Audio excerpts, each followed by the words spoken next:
Welcome inside the Ohio Health Ice House, and that's what you're taking a look at right now as we are getting ready for national semifinal game number 2 as the Fighting Illini from Illinois getting ready to tangle with Minot State, the #1 seed in this tournament.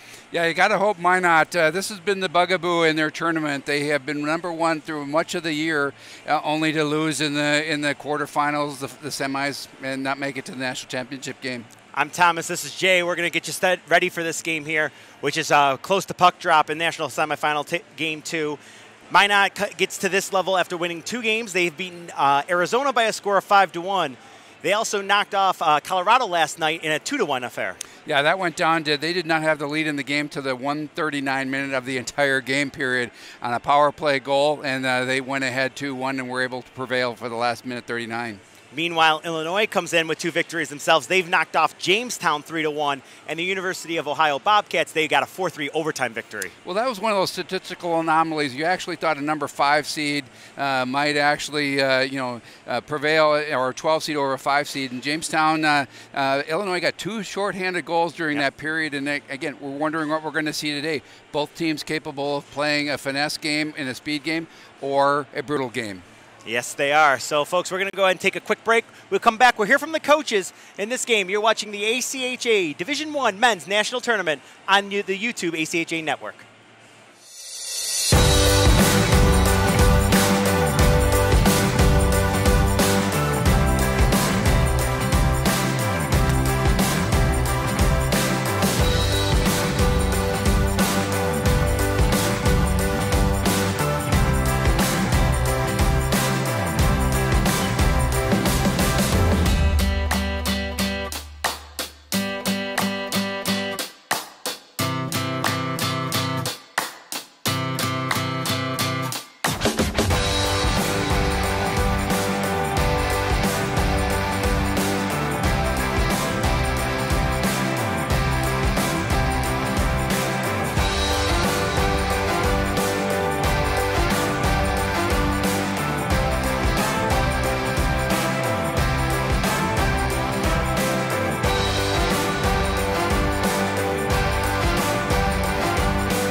Welcome back inside the Ohio Health Ice House here as we are getting ready for this game between Minot State and Illinois. We had a chance to talk to Coach Rager from Minot State before this game started.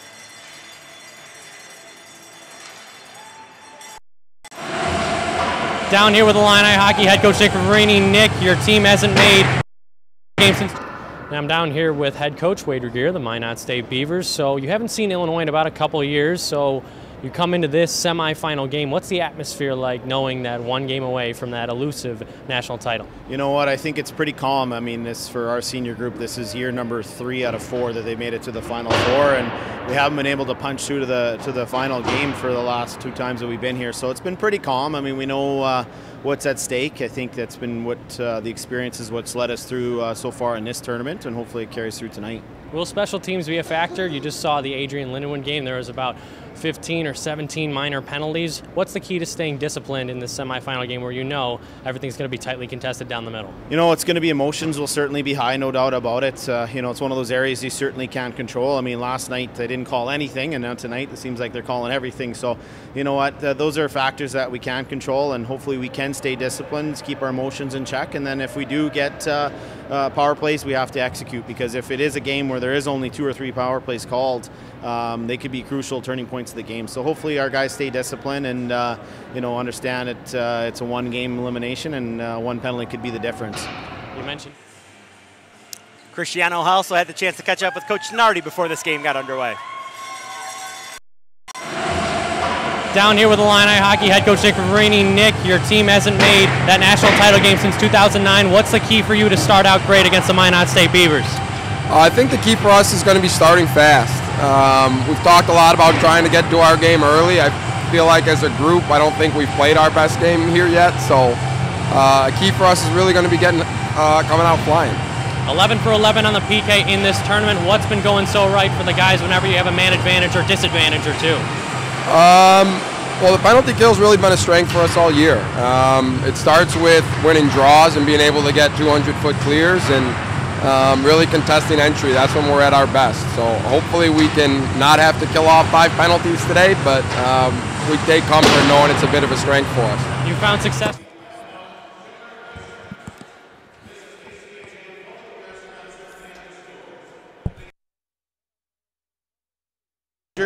On the visiting bench, the number 5 ranked University of Illinois Fighting Illini. And on the home team bench, the number 1 ranked Minot State University Beavers. Let's meet the starting lineups for tonight's semifinal game number 2. First, the visiting bench, the Illinois Fighting Illini. In goal, a senior from Mundelein, Illinois, number 29, David Heflin. On defense, a senior from Elk Grove Village, Illinois, number 2, Joe Rittendale. On defense, a freshman from Arlington Heights, Illinois, number 27, Joe Nolan. At center, a sophomore from Darien, Illinois, number 44, Luke Forfar. At left wing, a sophomore from Naperville, Illinois, number 7, Stephen Quinn. And at right wing, a freshman from Darien, Illinois, number 10, Drew Richter. The head coach of the Fighting Illini is Nick Fabrini. His assistants are Pierce Butler and Zev Grummett-Morris. And now let's meet the starting lineups for the home team bench side, the Minot State Beavers. In goal, a junior from Devils Lake, North Dakota, number 29, Holden Kurtz. On defense, freshman from St. Peters, Missouri, number 11, Paul O'Connor. On defense, a senior from White City, Saskatchewan, number 93, Austin Yeno. At center, junior from Medicine Hat, Alberta, number 37, Dylan Gatos. At left wing, a senior from Winnipeg, Manitoba, number 18, Sam Briscoe. And at right wing, a sophomore from Portage La Prairie, Manitoba, number 74, Joel Swedlow. The head coach of the Beavers is Wade Regier. His assistant is Wyatt Wasalenchuk. The athletic trainer is Robin Gust. Ladies and gentlemen, would you all please rise and kindly remove all caps. And join me, soloist Andy Storrs and organist Gary Lichthart, in the singing and playing of the Star-Spangled Banner.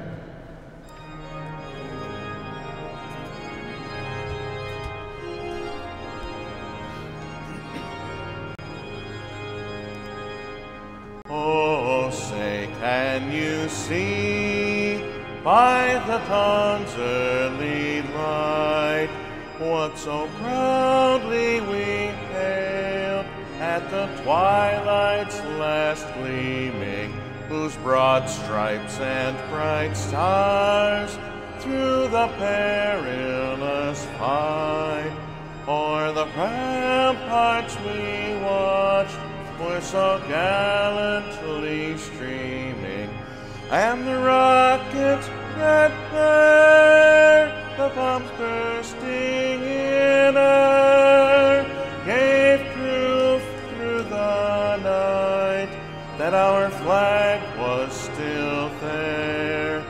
Oh, say does that star-spangled banner yet wave o'er the land of the free and the home of the brave?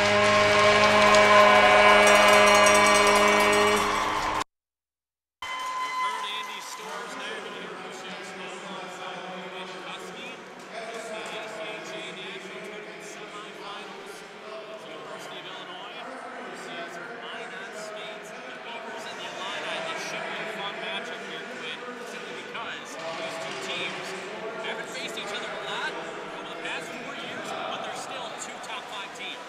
Yeah, these are two of the top teams in the nation, and for a good reason. And I mean, with both these teams, they've played solid defense, great offense. With neither one of these teams, you can't afford to make any mistakes. If you slip up, the other team's going to bury a goal right by you, and that you just can't afford to let in too many softies against either one of these teams. A pair of two-tone number 29s in net. In goal, right on your screen, David Heflin, 11-8-2 on the season, 2.48 goals against average, .914 save percentage. And at the other end, Holden Kurtz, 1-0 in the playoffs, 1.00 goals against average, .950 save percentage. And we're underway here in the Ohio Health Ice House in Columbus, Ohio. We get it started here, Illinois against Minot State. Joe Nolan taps the puck for Stephen Quinn at the Illini blue line. Tapped in here by the Beavers. Backhand pass through the slot, wafted away there by Quinn. And Paul O'Connor now drops it in. Here comes Drew Richter, right circle, Quinn on his left. Richter's in, he shoots, and a nice shoulder save there. And taking the net out was a Beaver. 26 seconds into the first period. Sam Briscoe went in hard, driving, attempting to get to the back check, but Illinois, the first chance of the game, and it was a good one for number 10 in orange and blue. Yeah, good early chance for Illinois. They're going to try to set the pace early, because if Minot State starts setting the pace, this game could get out of hand, and Illinois doesn't want that to happen. And we saw shades of that happen in the last semifinal game, Adrian versus Lindenwood. Lindenwood unable to get a goal through Austin Rodebush, and a 10th shutout of the season for Rodebush, and Adrian is in the national championship game tomorrow night at 8. Yeah, I mean, when Adrian came out early and took that game over, and they started scoring, and they just didn't look back. And Lindenwood really just looked outclassed from the opening puck drop. Lyndon Lipinski against Bobby Ernsting on the draw. Ernsting wins it. Now here's James McGing laying one on ahead for Ernsting. David Kellner. Now for Ernsting, left circle, stopping, starting, shooting, and a glove save there from Kurtz. So Illinois, who started off slow against Ohio in yesterday's quarterfinal, they of course won 4-3. The first two shots of the game coming from the guys in orange and blue. Yeah, they definitely haven't started slow tonight, but one thing to key in on is Holden Kurtz did not play last game. Bykowski did, and so as they continue to flip between goalies, it'll be interesting to see. Kurtz should be fresh this game. A bit of a carousel, 1A, 1B that Wade Regier loves to boast for the Beavers. As the team in white, black, and red dumps it down, this one will be icing 48 seconds into the first period. In Illinois, David Heflin, you mentioned goalies being fresh. Not sure how fresh he is. He had to make 56 saves against Ohio yesterday. Yeah, I mean, against Ohio, he stood on his head, and they're going to need another effort just like that here against Minot State. And if they beat Minot State, they'll need another one right afterwards against Adrian. Ernsting against Seshchuk on the draw. It is McGing now for Graham. He fires, looking for a deflection on the low slot. Ernsting with a spin-around drive. And a whistle, 55 seconds into the first period. Illinois, in the first 60 seconds, 3 shots on goal, and they're borrowing the mantra from the Adrian Bulldogs, any tight angle, fire that puck towards the front of the net because good things can happen. Yeah, I mean, you just keep rubber at the goalie, and eventually one might slip by. Ernsting lost this one to fellow number 24, Bryce Lipinski, but turned over here. The Illini's second line going to work, counter with McGing and Ernsting. McGing had the puck stripped away. Number 27, Kyle Lipinski. 3 Lipinski brothers on this Beaver squad as it's cleared down. So a bit of a lull, another icing. A minute 11 into the first period. Was this a start that you expected from the number 1 seed in Minot? They can't really get out of their own zone right now. Not at all. Illinois is just holding it in their offensive end and just dominating play right now. The Beavers can't even get out to neutral ice, much less their offensive end, and try to get a chance on goal. Crookshank won the draw. Stuve fanned on it, had Rittendale at the right point, and here comes Minot State as Fournier dumped one in. Joey Rittendale clears along that far side. It is Joe Nolan, a freshman defenseman out of Arlington Heights. His pass was knocked down the neutral zone. Fournier driving left circle, trying to take Rittendale wide, and a shot there, and a great save there by Heflin. He had room on that near side, but number 29 blocked it away for Illinois, and back out to center. Here is Swedlow dropping it for number 4, Morgan Martell. And back onto the stick of number 20, Kerry Morrison. Morrison sent one over to the far side for the Beavers. Nolan on the pinch. Instead couldn't advance it north for Illinois. Crookshank for Caprio. 1:53 into the first period. Stuve was checked off beautifully. Swedlow as well as Gatos come to the puck and clear one in cross corner. Heflin out to play it. Nolan passes it off the back of his own goaltender skates and backhanded out in front. And a save by Heflin, 2:05 into the first period. Mental miscues there from Illinois' defense. Back-to-back 2 great chances for Minot, and both stem off an Illinois turnover. And that's something Minot's very good at doing. They're very good at forcing turnovers in your own end and getting chances on the counterattack off of them. Lipinski lost the draw to Illinois, and it's back out to center. Morrison hits Martell. Martell, the senior defenseman out of Minot, dropping it for Morrison. Gary Morrison ladles one on into the Illini zone. Joey Caprio, the senior defenseman out of Bolingbrook, Illinois. For Evan Sabo, now Neil Novosel. John Moskalik at the red line, gets closed off by number 11, O'Connor. And Kurtz is back to play it, almost turned it over in his own right. Neil Novosel on the hard back checking, or forechecking rather. It is Moskalik turning it over and playing behind the net. Has some room, the Illini's fourth line. Moskalik, as well as Novosel, chips one back for Caprio. He couldn't handle it, and moving the other way is number 23, Derek Brooks, trying to toe drag Caprio. He does so, right circle, and a shot there in the left pad, saved there by Heflin. To the far side, O'Connor was hooked a bit by Quinn. 17:03 left in the first period. It is number 61, Seshuk. That will be a whistle as Quinn took him down. 3:02 into the first period. Minot State gets their first crack at the power play. And Minot State's had a very effective power play so far in this tournament. Against Arizona, they were 4 for 5. I mean, those kind of numbers just are unheard of. And this is not a team that you can afford to take penalties against. They will make you pay.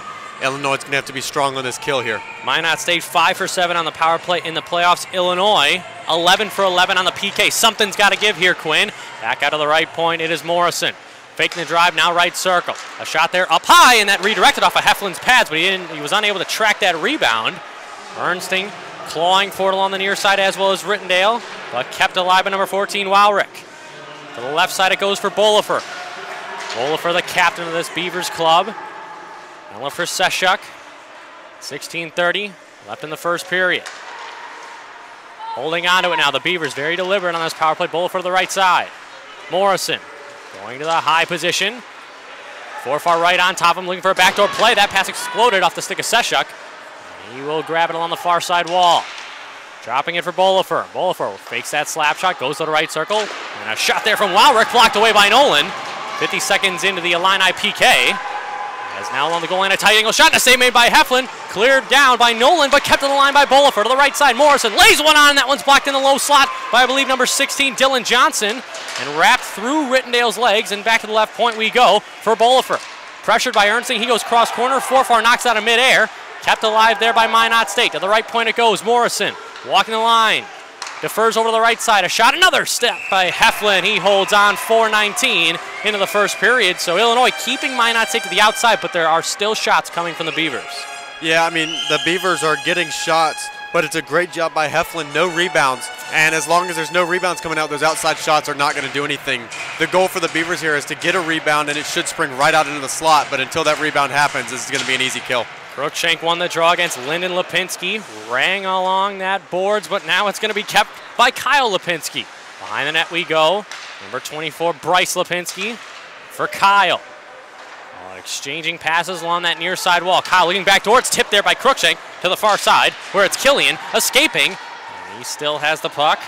Or rather, that was Yano.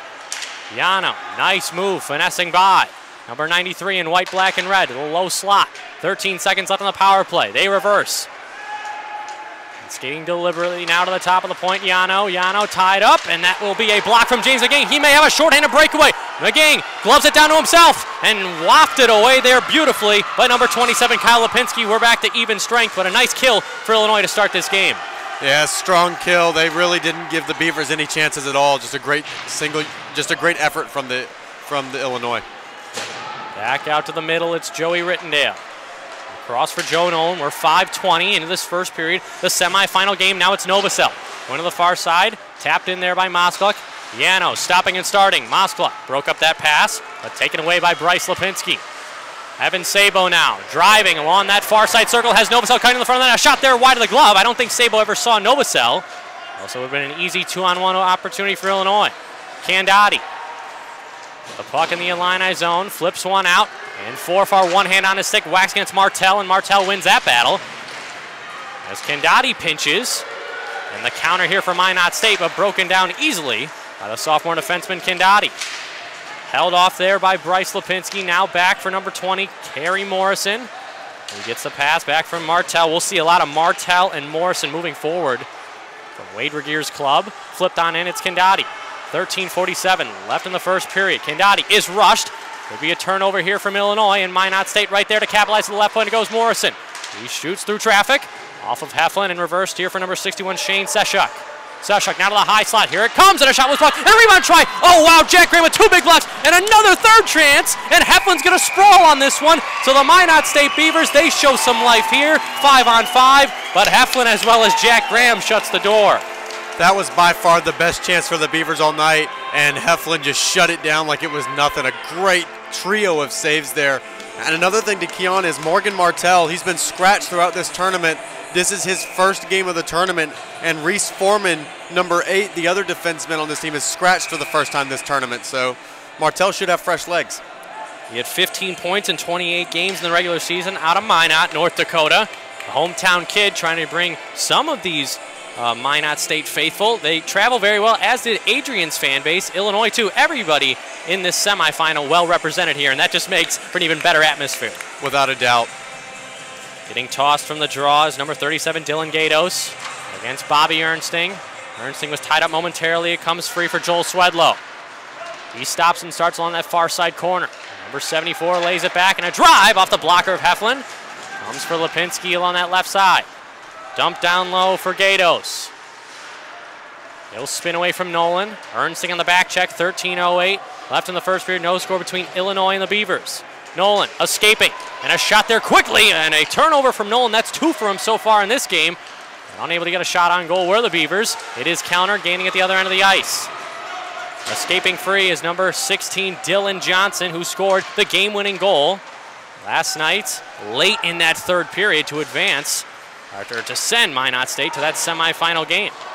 Yeah, it was a late goal, and it was a real beauty of a goal on the power play. Their first power play the entire game, and they capitalized on it. Rittendale has it behind his own zone, facing an aggressive forecheck from Minot. Here is Bobby Ernsting through the middle. Across for Grant Stuve, the senior forward. He's stopping the blue line, and moving the other way now is Lyndon Lipinski. Down the right side of the Illini zone, he shoots one in. That was broken down. Tyler Opilka to the rescue. Uses the high glass, and it goes all the way down. No icing, as Yano will race. This is starting to feel like Minot's paced game, not Illinois any longer. So Illinois had those first trio of chances. Now it's been all Minot State, like you mentioned. It's in their zone right now. Cruikshank battling against 2 Beavers. But escaping is number 12, Blake Fournier. Cruikshank dumps one down.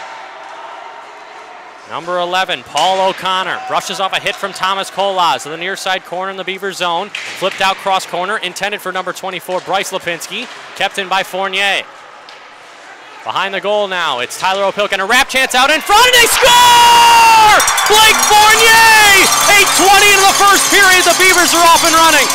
I mean, just a quick wrap around, and they set up a chance right out in front, and that's something the Beavers love to do. They generate attention to themselves on the outside, and then they push the puck right into the middle, and they bury it on the back door, and it's what they've done throughout the whole tournament, and it continues to work here at the semifinals. Blake Fournier had 20 points in 37 regular season games, and he goes through the wickets of David Heflin with Joey Caprio sprawling out in front.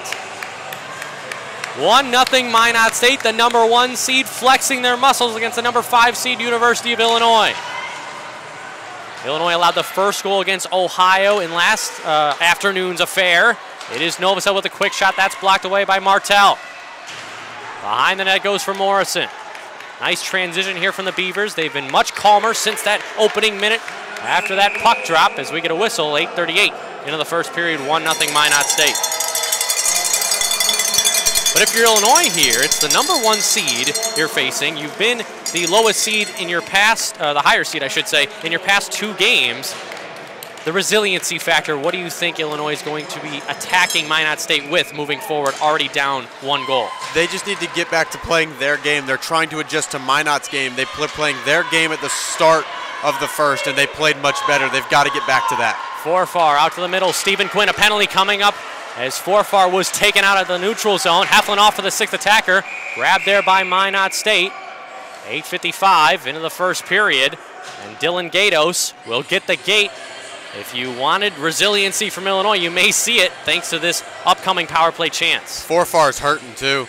That he took a strong back check there, and I mean, he's limping off the ice. So to watch to see if he comes back out. Illinois, their last power play turned out to be the game-winning goal scored from Luke Forfar against Ohio in overtime. Illinois 1 for 4 on the power play. Minot State 7 for 8 on the PK. Here is Joe Nolan on the right circle, fakes a drive. As McGing left side, 4 forwards out for Illinois, their first power play of the game. That pass from McGing is knocked down by Fournier and up into the netting. 11 seconds going by in the Illini power play. 1-0 Minot State. Minot State's had a solid penalty kill, but Illinois had a good power play as well, so it'll be interesting to see which one gives on this side. Here is McGing, now Bobby Ernsting. Along that far side wall for John Moskluck. To the left side, McGing. Begging Fournier to take him on. McGing now for Nolan. That pass was too hot to handle. Comes over his stick, and Minot State gets a well-needed change 30 seconds into their first PK of the night. Joe Nolan, one of the quarterbacks on this power play. Rookie of the Year in the CSCHL and all-rookie team. Has 2 assists in the tournament. Hits David Kellner in stride. Now Ernsting. He is broken down there by a pair of Beavers, and now a shot. Do they score? David Kellner let it go. Kolas was out in front. It's a power play goal for the Illini. We're tied, 9:43 into the first period. It was a great screen out in front. Kurtz never saw it. I mean, he didn't even see the puck. He heard the crowd screaming, and he turned around and realized the puck was in the net. He didn't know it was even in until the crowd reacted.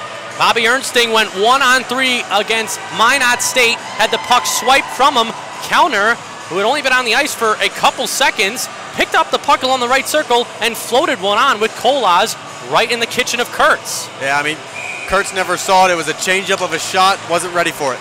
Doesn't matter, we're tied 1-1 and 10 minutes into this first period is Minot State. How will they respond to Illinois' power play goal? Because we've had 1 power play aside for either team. And Thomas Kolas is credited for that goal. The first semester transfer here, or second semester transfer here from the Peoria Mustangs of the NA3HL. Scores one of the biggest goals of his Illini career, but here come the Beavers. Stolen away there by Stephen Quinn. Over his blue line now, red line, he'll dump it in. Martell after it. And here comes Stephen Quinn, who scored 2 goals against Ohio yesterday's game. His pass out in front. Cruikshank has it in his skates. But it's knocked back by Martell, and Quinn with a big check there, but Wowrick kept the puck. And a nice move here, and a shot! Oh, it goes just wide! Heflin was sprawling out. The chance from Martell. 9:20 left in the first period. It was a great effort there from Wowrick. Probably had the best chance of the game, and the best chance of the game didn't lead to a goal. Adam Wowrick, the freshman forward, and a shot, they score! Kyle Lipinski back and forth we go, 9:09 left in the second. That might be the best singular shot of this entire tournament. Absolutely labeled for the top left corner. Kyle Lipinski with an absolute snipe show right where Mama keeps the peanut butter.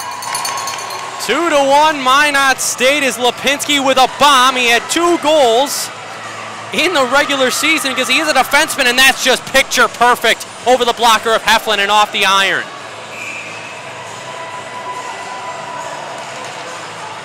Back underway here, 3 goals in the first 11 minutes. What else will we see in this opening set of 20? Here is Tyler Opilkel on the near side in the Illini zone.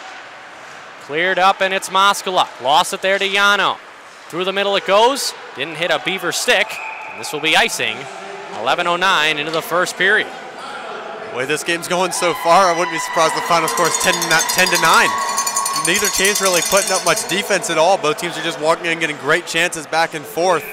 And, I mean, this game very well could come down to which team finds some defense first. But the key here for Minot State, they had 2 5-on-5 goals coming into tonight, and they have 2 5-on-5 goals in the first period.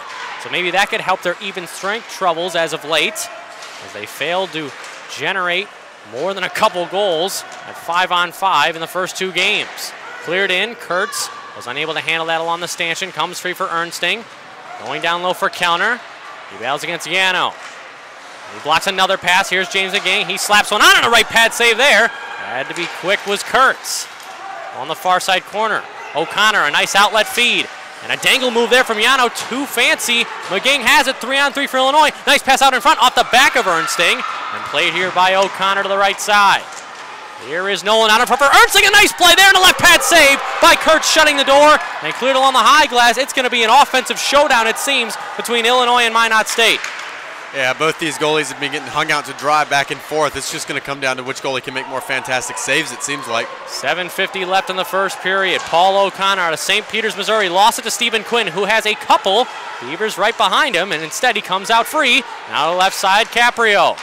For Drew Richter out in front for Quinn, but easily read there by O'Connor, who gets off the ice after about a 45-second shift now for Opilka. Opilka through the middle, tipped in there by Forfar. Good to see that he's okay after absorbing that check. It led the Illini's first power play. Up through the middle. It's a nice pass onto the tape of number 14, Wowrick. Here he comes. That pass was blocked. And now it is Forfar at his own blue line, red line. Wants to gain into Minot's zone, and a toe drag there. Shot off the right shoulder, and easing the puck to the far side corner was the goaltender Kurtz. Richter whacks that puck back in. 7:05 left in the first period. 2-1 Minot State over Illinois. Minot State, of course, ranked number 1 in the country versus number 5 Illinois, and a rare turnover there as Sabo rushing to the side of the goal. It is Moskaluk now. His pass wasn't strong enough. Kendati steps in at the right circle and rifles one in behind. Martel, his pass knocked away by Novacell. Out in front it comes from Moskaluk once more. Novacell flipping one to the front. Backhandle on that near side. Jack Graham is able to keep it in. He comes, he fires, and that's off the outside of the cage. Martel, the number 14, Wowrick, who will just clear the puck down. It's a race for it between number 81, Killian, and Kendati. But Kendati wins that foot race up for Moskaluk, who dumps one in. Illinois is finding their stride here. They're starting to push the attack again. It's starting to feel like the very beginning of this period. Now to the center. It's tipped in there by Derek Brooks. Heflin for Nolan. Pass for Thomas Kolas, who has scored the first Illinois goal, but it doesn't matter thanks to Kyle Lipinski's rocket of a shot. Just mere moments later, as Nolan behind his own cage resets for Illinois. 1 forechecker up high, and that's Robbie Moore for the Minot State Beavers. Nolan surveying his options through the middle. It's Stuve. Had Cruikshank down that far side wing. Instead, Stuve receives the puck from Rittendale over the blue line. He gains. Grant Stuve shoots just wide of the blocker of Kurtz, and Thomas Kolas boarded there. Number 51, Bola for the captain. Out to center ice. It's Brooks, the senior forward. Late on his shift. He's gassed, so he will clear the puck in, do his job, and it's Rittendale now for Illinois to counter. Stuve had the puck taken off his stick. Rittendale, nice pass there for Nolan. Chops down and handles it. 5:20 left in the first period. Tipped in there by Kolas. Illinois' top line neutralized for now. And Kurtz flops one over to the far side into the neutral zone, but whacked back in by the Beavers' Opilka. For David Kellner, closed off along his own bench. Here is Johnson. Now Opilka picks it up, maybe a 4-on-3 for Illinois if they hurry, but they're just off sides. 14:57 into the first period. We finally get a whistle after about 5 minutes of play. We're going to get a media timeout. You are watching the 2018 ACHA National Championships. The 2018 ACHA National Championships are brought to you by Aries Sportswear, the official merchandise sponsor of the ACHA. Howie's Hockey Tape, the official hockey tape of the ACHA. And by the Three-Legged Mare, located right in the heart of downtown Columbus. And we're back. 5:03 left in the first period. It's been a great one. Christian Sonetta alongside with Quinn Kuski. Illinois down by 1 against the number 1 ranked Minot State Beavers. A start that we expected in terms of the fast offensive play, but for 3 goals to be put up in the opening frame, let alone the first half of the opening frame, it's got to surprise a lot of people. Yeah, I mean, these are 2 really, really good goalies. I mean, when you have Holden Kurtz averages less than a goal a game, and then on the other end, you have Heflin, who's just been fantastic through this whole tournament. So to see 3 goals on the board in the very beginning of the first period, and with the rapid succession they came in, I don't think anybody saw that coming. Illinois beat Ohio 4-3 yesterday. And Minot State defeated Colorado 2-1. A late goal scored, of course, by number 16, Dylan Johnson. Back underway here. 5 minutes exactly left in the first period. It's Austin Yano, a senior defenseman out of White City, Saskatchewan. There's a big hit at the line, and we will get a whistle as Fournier, Blake Fournier that is, the sophomore out of Maple Creek, Saskatchewan. He got hit by Yano's dump-in attempt. And that's a very dangerous play, a very unintentional play, of course, between teammates, but with this fast-paced sport, it's good to see that Blake Fournier is all right. Yeah, I don't know where it caught him, but it definitely stung him. I mean, you saw the second that puck hit him, he dropped right to the ice, and the refs did a great job. They were quick to stop play and make sure that he got the attention he needed.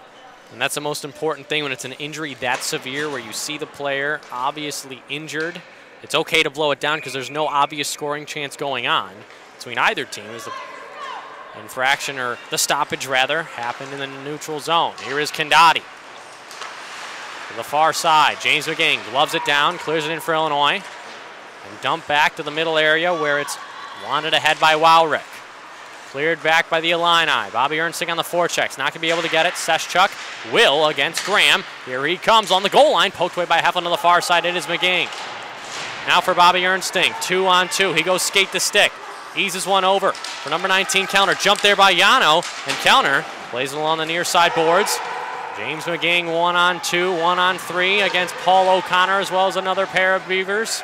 4:15 left in the first period. It's cleared down by Minot, and this will be an icing as soon as Nolan reaches the hash marks. 4:09 left in the first period. The line that the Beavers have on the ice right now, they've been on the ice for a while. They've got to be gassed. You almost have to wonder if they consider calling a timeout and let them get a breather here. Wade Regier, one timeout here for his club, and I'm not sure he's going to exercise that right, because you never know when it's late in the game. And there's a crucial face-off, but Minot State won this one, and Rittendale's unable to keep it in. He's cross-bodied. Now on the near side, intercepted by Forfar. Turnover. Here comes Wowrick. He's in off the goalpost. Oh, Wowrick thought he had scored, and now out in front, it's Forfar again. But man, Adam Wowrick has been buzzing tonight. But he hits iron. That's the second time that Wowrick should have had a goal. He's having a great game. I'd be surprised if he doesn't get one by the end of it. Joe Nolan, now on the far side corner, turn the puck over, a drive there, blocked by Forfar. And he can't clear it. Morrison dumps the puck and razzle on the stanchion. Rittendale tying up Swedlow. With 3:28 left in the first period, it is Forfar. Sees Richter at the near side attack, and he will be taken down on his backside. Able to advance it, but offsides as Swedlow picked up that puck. 3:20 left in the first period. I think it was actually Bryce Lipinski who had that shot, so apologies there, as he was rushing in after picking off a pass from Forfar. I mean, it was just a great opportunity, drilled right off the post.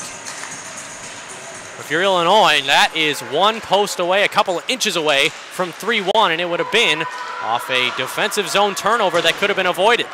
That's something that Minot State's been so good. Their forecheck is just swarming, and they're so good at forcing those defensive zone turnovers, and more often than not, they capitalize. Caprio to the far side, flips one all the way out. It is Morrison. Steering the puck ahead for Minot State. Caprio flips one off the left skate of Moskaluk. And it is number 51, Bolifer, up for Lyndon Lipinski. David Heflin has the puck. Wraps around that far side, took an awkward bounce off the stanchion. Sabo hits John Moskaluk over the Columbus Blue Jackets logo, but the puck bounced on his stick, so it's going to be an offsides play. Illinois goes to reset. 2.5 to go in the first period. Cleared up on ahead. Number 16, Johnson, gains a line. Wanted to hit Lipinski. He gets the puck anyway. Caprio spinning with it. Toss one to the left side. It's blocked there by Gatos, and a tip, and oh, what a save there by Heflin. In the low slot, it was redirected by Lipinski. But David Heflin stands tall. 2:20 left in the first. You got to credit a goalie's positioning right there. When a puck gets deflected, there's no time for you to react. That's just great positioning and a fantastic save off that deflection by Lipinski. Lyndon Lipinski, 22 goals. Led his team in scoring. He wins a draw back for his brother, number 37. Or excuse me, that was Lipinski right there on that zone try. 2:10 left in the first period. 3 Lipinski brothers on this roster, Quinn, but also as a chance here from one of them. It's going to be blocked down. Swalo to the far side corner, and a glove save there by Heflin. But back to that point, 3 Lipinski brothers, 2 fraternal twins. Number 24, Bryce, 66 minutes older than Lyndon. But you also have 2 Fournier brothers, Craig and Blake, so it makes our job a lot more difficult. Yeah, you gotta call both names instead of just one, because there's a whole bunch of brothers and twins and all this other stuff running around on the ice. But it makes for some great chemistry that Minot State must have benefited from. Mind you, the Sedin twins in Vancouver. Right you are now to the far side. It's controlled there. Paul O'Connor to the far side. It is a shot from Wowrick, who has had one of his best games of the tournament. He had 23 points in 33 games in the regular season. Bobby Ernsting couldn't get to it. A shot there, and a right blocker save there. May have even kissed the iron as Heflin was screened out in front. with 1:43 left in the first period. It's dumped down by Illinois. This one will not be icing as Yano settles it down along the near side corner. Yano's a player that usually makes his mark on a game. He hasn't yet, but watch out for him. He always loves to jump into the play. Now Mark Condati passes it ahead. Onside play here, but picked up by James McGing. Here he comes. Dodges a man out of left circle. It's Ernsting. One hand on his stick. He'll try and drive. He's tripped up a bit. No call. Now to the far side. Caprio. Down low for James McGing. Finds Tyler Opilka wide open. He shoots only through traffic, and that was just wide. And a backhand there from McGing was stifled by Kurtz. And another wrap chance from Ernsting. Stopped by number 29 once again. And the Beavers will outlet with Bryce Lipinski. A penalty coming up here, and I believe it's going to be against the Beavers. It is Opilka skating with the puck now. Heflin goes for the sixth attacker. Richter through the middle.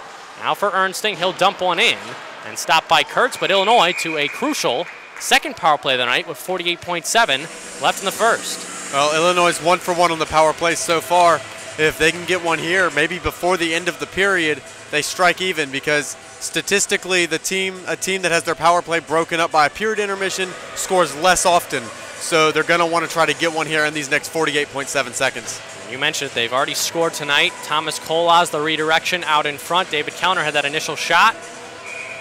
And that'll be the same unit coming out for head coach Nick Fabrini's club. Drew Richter on the draw against Robbie Moore. A tie up here, cleared away by Minot State. It's going to be Fournier getting the job done. As it is Llanos sitting in the box for 2 minutes. Llanos usually one of their PK guys too. And a penalty coming up. Let's see who it's on, as Opilka was brought down, and it will be the tripping minor on Minot State. Number 23, Derek Brooks. It was weird, Quinn, because it wasn't called immediately, and Opilka actually had the stick in between his legs, so it could have been a holding call on Opilka. It wouldn't be something that we haven't seen before.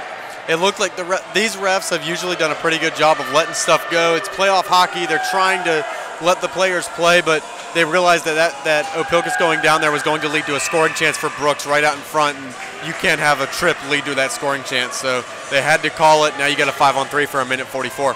32 seconds left in the opening frame. It is Crookshank now for Joe Nolan.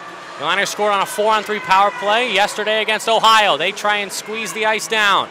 Ernsting going up to the top of the slot. Here he comes, a slap shot from Nolan. He scores! A bullet from number 27. We're tied at 2, 19.7 left in the first period. An absolute snipe, and that still leaves them 1:47 on another power play. They could very easily jump out into the lead here just from careless errors from Minot State. Joe Nolan, 9 goals in the regular season, his first career ACHA National Tournament playoff goal, and like you mentioned, the shot from number 27, Lipinski, that led to Minot State's second goal had to be perfect, and this one from Nolan was as well. Yeah, an absolute ripper of a shot. First time from the off wing, blasted into the corner. Great shot. Illinois looking for more before we go to the first period intermission. Here is Opilka with 10 seconds left in the first. Skating through his own circles. Now advances. Thomas Kolas, he'll hit. And he's tied up, but keeps the puck 2 seconds and 1, and that will do it for the first period. It was an exciting one, Quinn. 2 goals aside in the semifinals of the ACHA National Tournament. 2-2 between Illinois and Minot State. Back and forth hockey throughout. Both teams getting tons and tons of chances. Both goalies forced to play fantastic hockey. This game could very easily be 4-4. And I mean, the 2-2 score line, it makes it seem as though there's been no defense, and really there hasn't, but the goaltenders have played fantastic hockey so far. And the goals that have been scored have been beautifully set up, and the first for either team, sure, it wasn't the most flairful, but the second for either team, one coming from Lipinski, the other from Joe Nolan, that I don't think any goaltender at this level is going to be able to stop. No, I mean, the goal from Lipinski was in the corner. The goal from Nolan was one-timer and labeled for the top shelf, and both were just absolute rockets. So going into the second period now, what do you expect from either side? Who will break the 2-2 deadlock? It's hard to say. Both teams are playing fantastic hockey. You really put me in a tough position here because neither one of these teams deserve to be down in this game. Both are playing great hockey. That's Quinn Kuski. I'm Cristiano Cimetta. We'll send it down to ice level. Thomas Biondo is downstairs. I'm here with Illinois coach here, Coach Fabry, and so far through the first 20 minutes of play, 2-2. Give us your thoughts on the first 20. I thought it was a back and forth period. I thought goals. So expect out of the first period of the national semifinal. We're going into the boys here for the last 40. We need to keep going. We need to keep skating, and they're one of the few teams in the country that can skate with us, we feel like, so it's going to be really important for us to continue to keep our foot on the pedal. Thanks so much for this. Good luck the rest of the way, okay? Rob, all righty, thank you. Let's send it back upstairs. Thanks, Thomas. He did a great interview there with Illini hockey head coach Nick Fabrini. He won 2 national championships himself in 2004 and 2008 for Illinois. Will that experience help the guys in orange and blue in this pivotal semifinal matchup? Oh, I mean, without question. You see coaches at any level that have been there before, they're able to settle the nerves down of their players and really get them prepared for a game. I mean, for a lot of these players, this is the biggest stage they've ever played on. And so, you know, if they can win this one and then going into the next one, that'll help even more. That'll do it for the first set of 20 minutes. 2-2, Illinois tied with Minot State. We'll be right back. For over a century, Columbus has had an appetite for sports. As our city grew, so did our ravenous hunger for more. More sports, more of the time.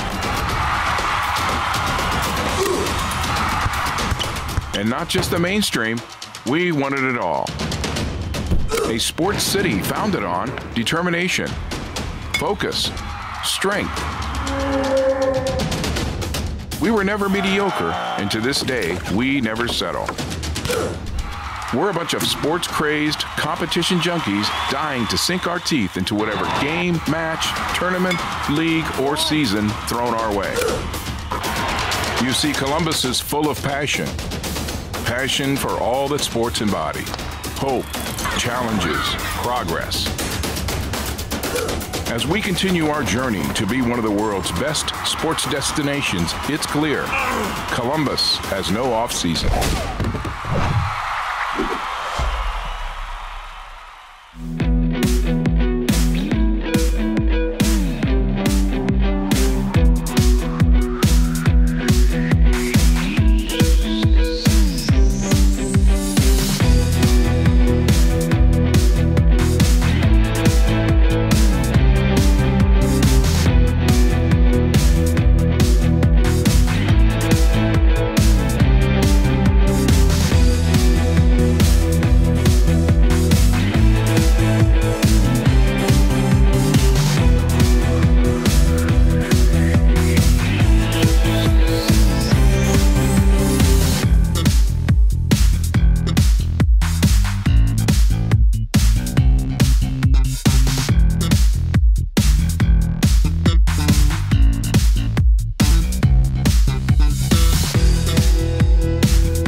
Do you think she'll get along with her roommate? They talked all summer. They'll be fine. Her classes will be tough. What if she studies too much? What, like we did, you mean? You think she'll be lonely? She's smart. I know she'll do well, but... It's not like we're leaving her alone. It's Illinois. She's got family.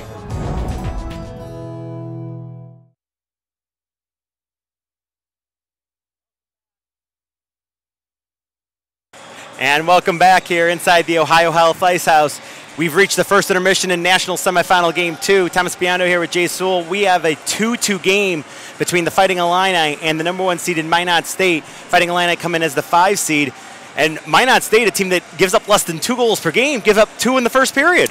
Yeah, I tell you, this is such entertaining hockey. Again, you're watching a junior game. I mean, both of these teams, their kids have come out of the junior program from high school to junior, and what you're seeing here is a run and gun. The hitting is fierce. The playmaking is creative. I like this much better than NCAA hockey, where it's a little more tentative. This is a fun-paced hockey game. This game in particular, both teams have really come out and run and gun here. Like we saw in the first game, Adrian looked like they kind of had the fresh jump. They carried it through the period and so on through the rest of the game. In this first period, it was back and forth, and that's evident in the 2-2 score. Yeah, you can tell what Minot wants to do. They want to work it in down low, and they've been very successful doing that. And then, of course, our friends at Illinois have had a great chances in that power play, that 5-on-3. That was executed perfection. Yeah. If you were with us with the last game, the folks from Linwood should take a textbook, out of that, to take a play out of that, because that's the play that they needed to have in 5-on-3. Yeah, you're right about that. And as you heard Coach say at the intermission update there a moment ago at intermission, for his guys, he's just got to keep this pace up for the next 40 minutes as they continue to go up against the Beavers. Yeah, and you don't want to look ahead. I mean, right. This is a play-in game to the national championship, and they're coming up against Adrian, and here we go. Yeah, you're right about that. So what do you expect to see here more in the second period between these two teams? Well, it'll be interesting to see what the coaches are trying to tell each other in the locker room. I think maybe the Minot team has a little more to discuss about some of the, I wouldn't say sloppy play, but some of the missed opportunities that they had. And as far as if you're Illinois, you're playing the #1 team. Right.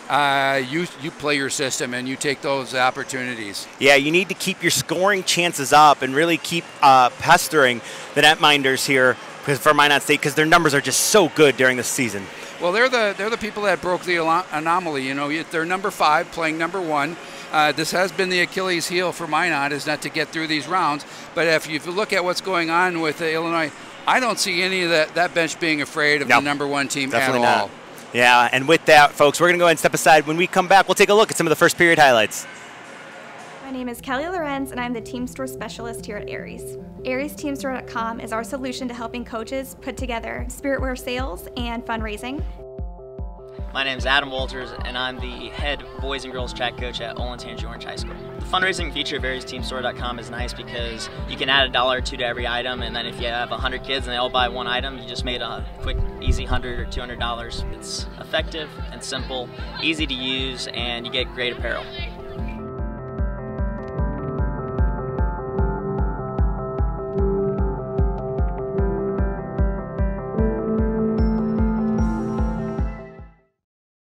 Hey, this is Jason with Howie's Hockey Tape, here to tell you about our top quality polo shirts. For any occasion, whether you're out on the golf course or out with friends.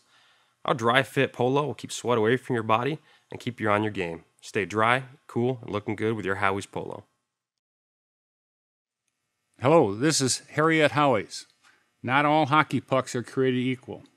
This is a Canadian-made high-density rubber puck. It is chip resistant.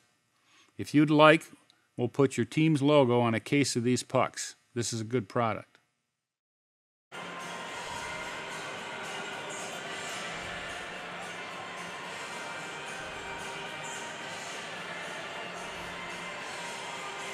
Welcome back inside the Ohio Health Ice House here. Let's go ahead and take a look at some of the highlights from that first period of play. There were a lot of them, but we'll start with the opening goal by Austin Yano.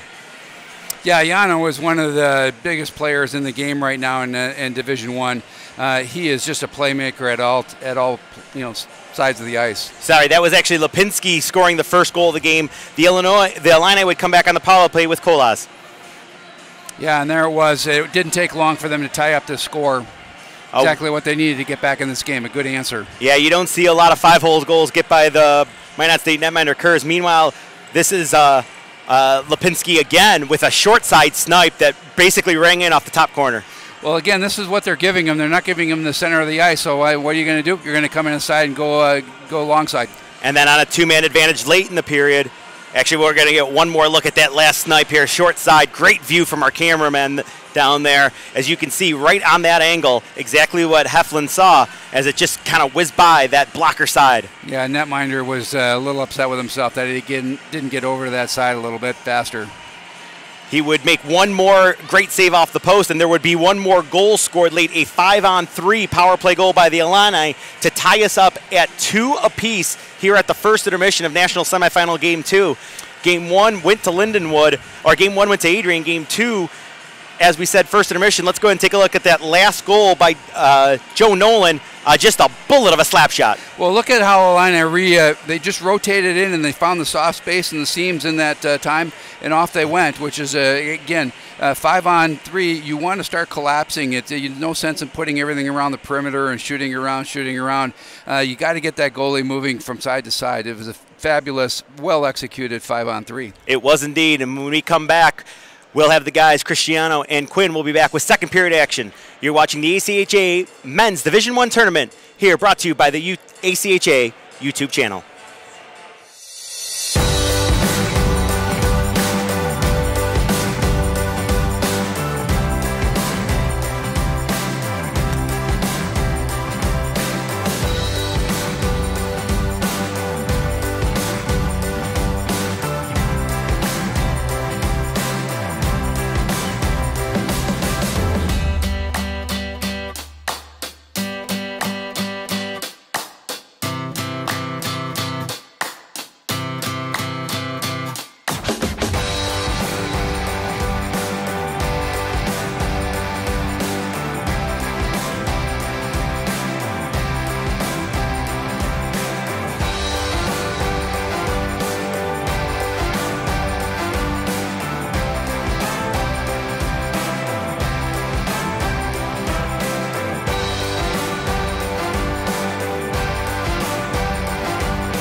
It's the feeling you get when it all rushes back.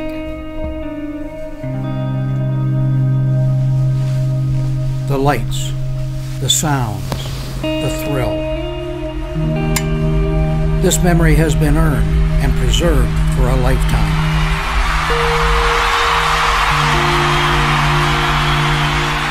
Every ring has its story. What will yours say?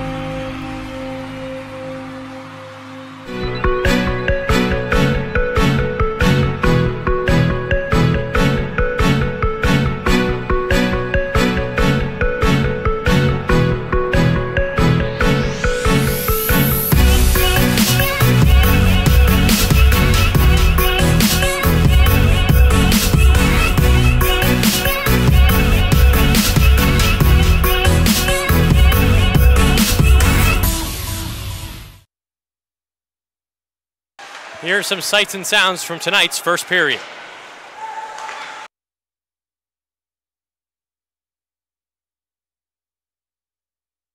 Or rather not. We don't need sights and sounds, Quinkuski. Everybody saw that first period. Cristiano Simnetta right here, right now. 2-2 Illinois against Minot State. And Illinois, a power play for 116. Yeah, and if they can capitalize on this and jump out to a 3-2 lead, they might push Minot back on their heels. That was kind of what we noticed last night when Minot played Colorado. Colorado came out kicking, got some early goals, or got an early goal, and really, they had Minot on their heels through most of the game. Ernsting drives the puck across for James McGing. Bottom of your screen, hits Luke Forfar in stride. McGing for Joe Nolan, who tied the game at the end of the first period, now in front. Puck goes through Ernsting's skates, and McGing one-hands it behind his own goal. Or rather, Minot State's end. 40 seconds into the second period, 2-2. Forfar dropped down to his knees, and here comes number 74, Swadlow, looking to drive on Nolan, and he comes in, and a shot just goes wide, but Nolan's going to get called for a penalty as Crookshank touches up. So short-handed plays leading to offense for Minot State. It'll be a power play for the Beavers for 124 after 36 seconds.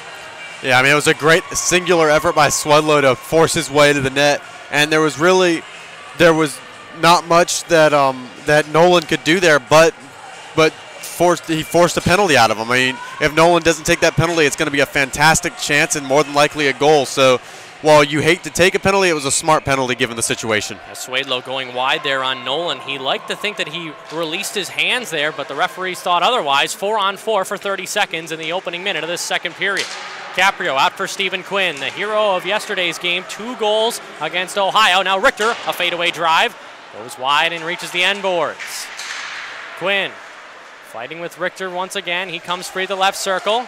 Drew Richter plays it along the glass, and now Opilka lost it against number 37, Gatehouse out on front. As Quinn had the puck knocked from him, 3-on-2 rush for Minot State. It is number 51, that's Bolifer, the captain, going wide on Richter. Into the power play, Minot State goes for 1:23. Morrison out of the far side, Bolifer. He has it now on the right point. Down low, 18:20 left in the second period. Bolifer, a slap shot here was blocked down, a rebound coming, but it was wafted away by Opilka and played back by the Beavers, and Stephen Quinn gains the red line and clears it in nonetheless. 1 minute left on Minot State's power play. Minot State's doing a good job. They're forcing one-timers they're getting one-timers on the off wing, which is a great chance to take. Swedlow gets pushed by Kendati to the near side circle. The puck comes free to the right side. And captain here by the Beavers, Kendati waving his stick around against Lipinski. It goes down low for Swedlow. Wrapping around that far side corner. Rittendale harasses him a bit, but he spins off him. Swedlow, the sophomore, out in front, and a save there by Heflin. 17:42 left in the second period. Illinois, once again, neutralizing Minot State's power play for now. I said it at the top of the broadcast that Heflin was going to have a great game, and he is so far. He's absolutely stood on his head for Illinois, and he's stopping a lot of really solid power play opportunities for the Beavers. Face off to the right of Heflin. It is Neil Novosel, the sophomore forward out of Orland Park. Now it comes free for Yano. He fakes one to the far side. Swedlow, tip drive and a save made. Here is Lipinski at that near side circle. He wraps one around for Swedlow and back up top. And a shot coming. Now that's wide of the cage. Kyle Lipinski, 16 points in the regular season. Cleared the puck down low. 10 seconds left in the Minot State power play. Rittendale was held up. As this is Lyndon Lipinski. That pass broken down by Rittendale. He gets another chance to clear it and is successful. 3 seconds left in the power play for the Beavers. Illinois is at even strength. But the Beavers aren't done yet on this offensive attack. It is Swedlow, winds and fires off the blocker of Heflin and up into the air. Glove down by Opilka. He has counter up ahead. Nice saucer feed, but out of the reach. And counter will be the first one to it. Still has McGing out in front. A pad save there from number 29, Hertz. And a drive here coming from number 24, Ernsting, wide of the goal. Counter for McGing, they interchange. As Holden Kurtz, the starting goaltender tonight for the Minot State Beavers. Of course, Joshua Bukowski started yesterday against Colorado. 16:35 left in the second period. Escaping free from a forecheck from Illinois is Lipinski. Now to the right side. It's Killian. He fires. That's blocked by the skates of Caprio. And out to center ice, 2-on-2 come the Illini. David Counter. Great back checking there from Killian, who had turned that puck over. Sends him to the ice. 16:20 left in the second. And off the high glass it goes for Joe Nolan.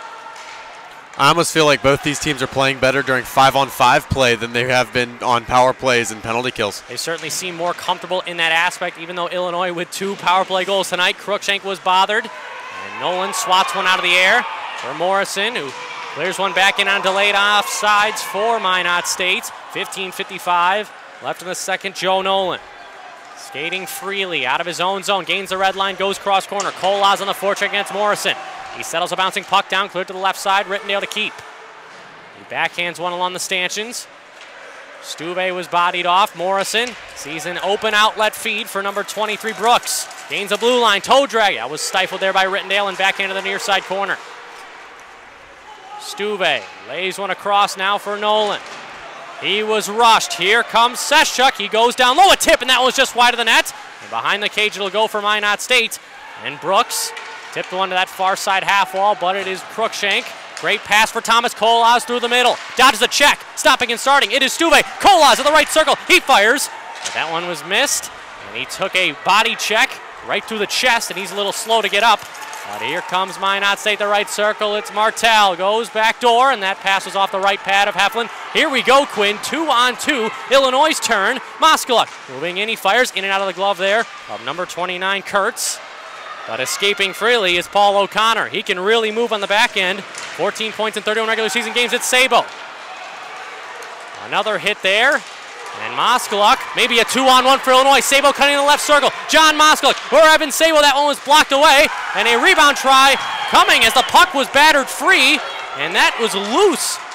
And Sabo actually got a whack there from the goaltender Holden Kurtz. But if the puck is free, the whistle didn't go. Sabo was within his right. Yeah, I mean, it's a clean play, and it's not something you see very often, the puck getting knocked away from the goalie, but it was a good job by Illinois to make it happen. Caprio lost the puck. Minot stayed on the turnover. Yano's at the right circle. Instead, it's kept in, and a shot blocked down in the low slot. And a gas Neil Novosel hits John Moskaluk, but a great shift for Illinois' fourth line. But we haven't had a whistle here to start this third period. The pace of this game is incredible. Both teams are flying back and forth up and down the ice and generating fantastic opportunities. Including Drew Richter, who goes down for a bit. Now backhanded out in front. It's Stephen Quinn on the backhand. A left pad save there by Kurtz. Back, tight angle shot, and held there by the goaltender.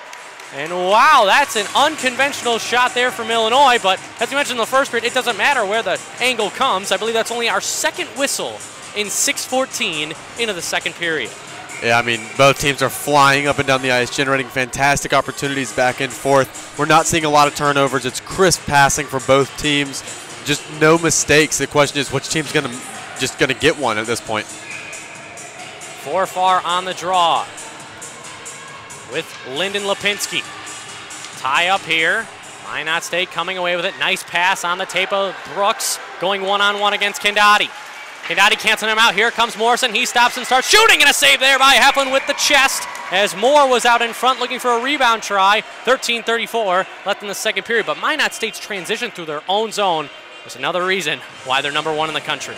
Yeah, they're very good at forcing a turnover and quickly being able to generate into a full ice rush and sometimes be able to turn that into an odd man. And they force turnovers all over the ice, and every time if they get a turnover, they turn it into an opportunity. James McGing out of his own zone, the senior from Chicago, gains the red line, clears one in. David Kellner on the forecheck against Martell. Kellner has the puck, sends one to McGing, who wraps one to the left side, Joe Nolan.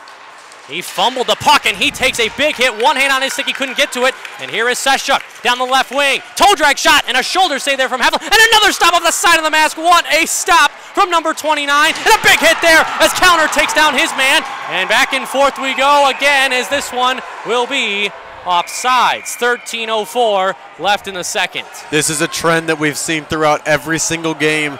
That as the teams start to settle into each other, the first period is kind of like a feeling out period, and then in the middle of the second period, these two teams, they start to get to know each other. The animosity builds up, and so does the physical play. Adam Wowrick colliding there with David Kellner. Both men went down, but Wowrick taking a lick out of number 19 in orange and blue.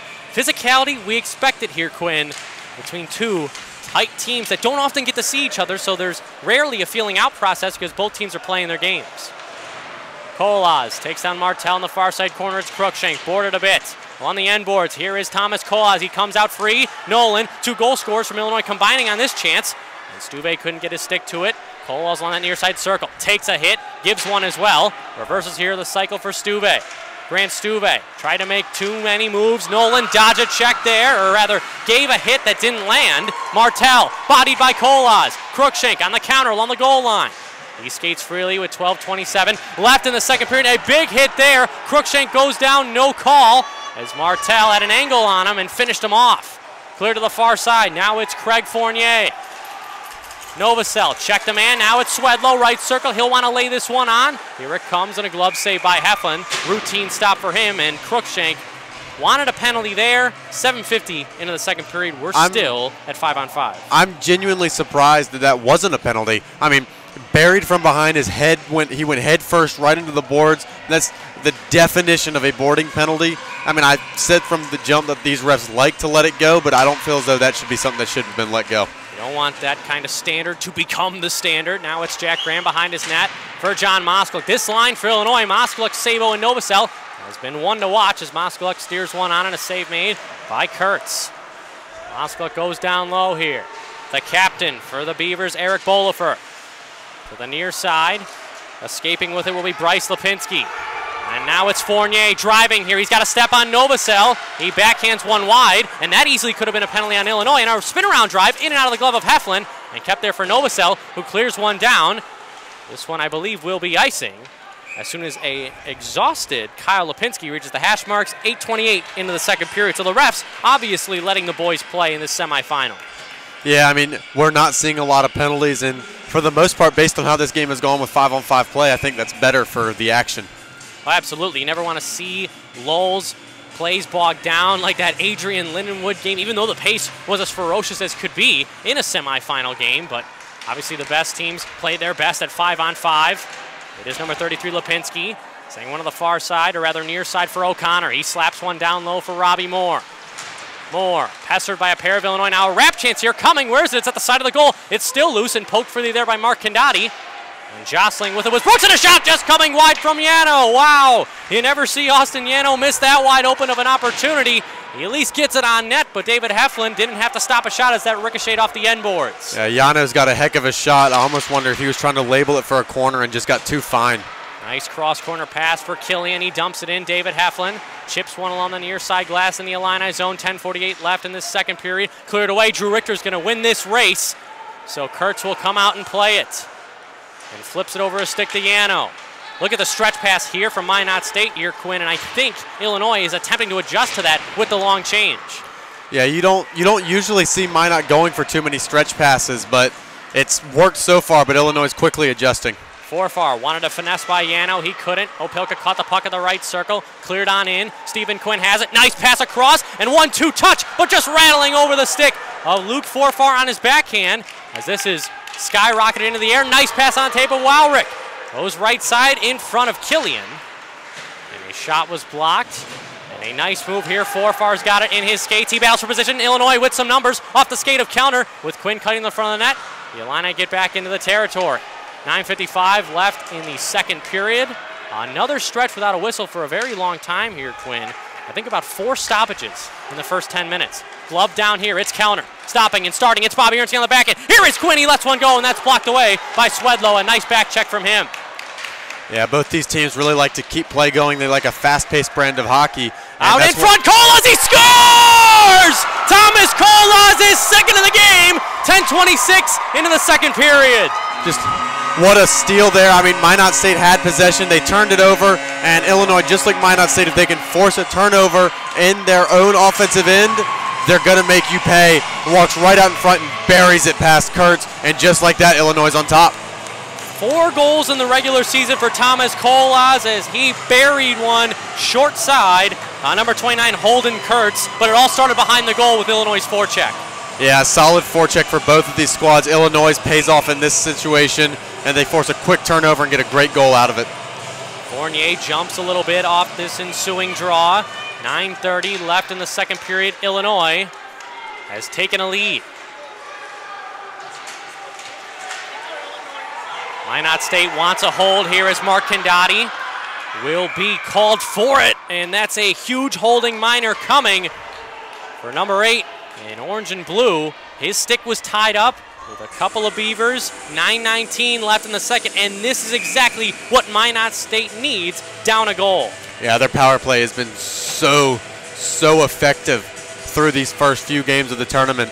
And now they're coming in here down a goal. This is one they really need to make sure that they stay on pace to not let this game get away from them. If they get one here, this game could very well be on track for overtime. But they also have to watch out for Illinois. 2 shorthanded goals against Jamestown in their first matchup in the round of 16. Yeah, I mean, that's just about unheard of. 2 shorthanded goals in a single game is incredible. And getting tossed from the draw is number 37, Dylan Gatos. So Lyndon Lipinski loses the draw to Bobby Ernsting and cleared away by Joe Nolan. And that's been the key here, Quinn. From Illinois, they win that first draw, often ensuing power play for Minot State to try and break up the cycle. But here come the Beavers out of their own zone with some great speed. It is Lipinski going far side. He shoots one off the blocker of Heflin. And now it is Nolan chopping the puck ahead with number 93, Austin Yano. It is Gatos on the backhand, the left-handed shot. The far side, Swedlow to a drive, and that's a low slot redirect coming from Illinois, and that was big off the stick of number 27, Kyle Lipinski, who already has a goal tonight and has shown that his shot is one to be watched out for. Yeah, an absolute bomb from the blue line and a good block by Illinois. If it never gets through to your goalie, it can't go in. A bad dump in there from Minot State, but it doesn't matter. DiCaprio first to the puck along with Johnson. He comes away with it. Tyler Opilka fighting for possession. It comes free now for Eric Cruikshank. He tried to toe drag. He'll have a 2-on-1 momentarily. Luke Forfar has Cruikshank. Nice toe drag from Forfar, but canceling him out there is number 51, the captain Bolifer. 55 seconds left in Minot State's power play. 3-on-2. They've got numbers on that left circle. Here it comes. The shot. Great pad save from Heflin, and he allows no rebound. Adam Wowrick. 8 goals, 15 assists in the regular season, but David Heflin, no rebound allowed, as I've already mentioned, from number 29.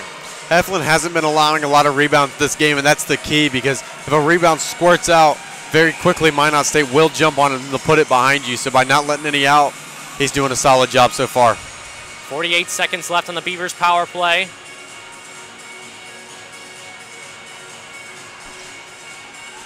Stephen Quinn wins the draw. Now it's Opilka going up high and tipped by Quinn, and this could be a chance for Illinois. 2-on-1 shorthanded. Quinn, right circle, has Kellner moving in front. A shot from Quinn and a save made in a rebound try, but he wasn't able to secure it.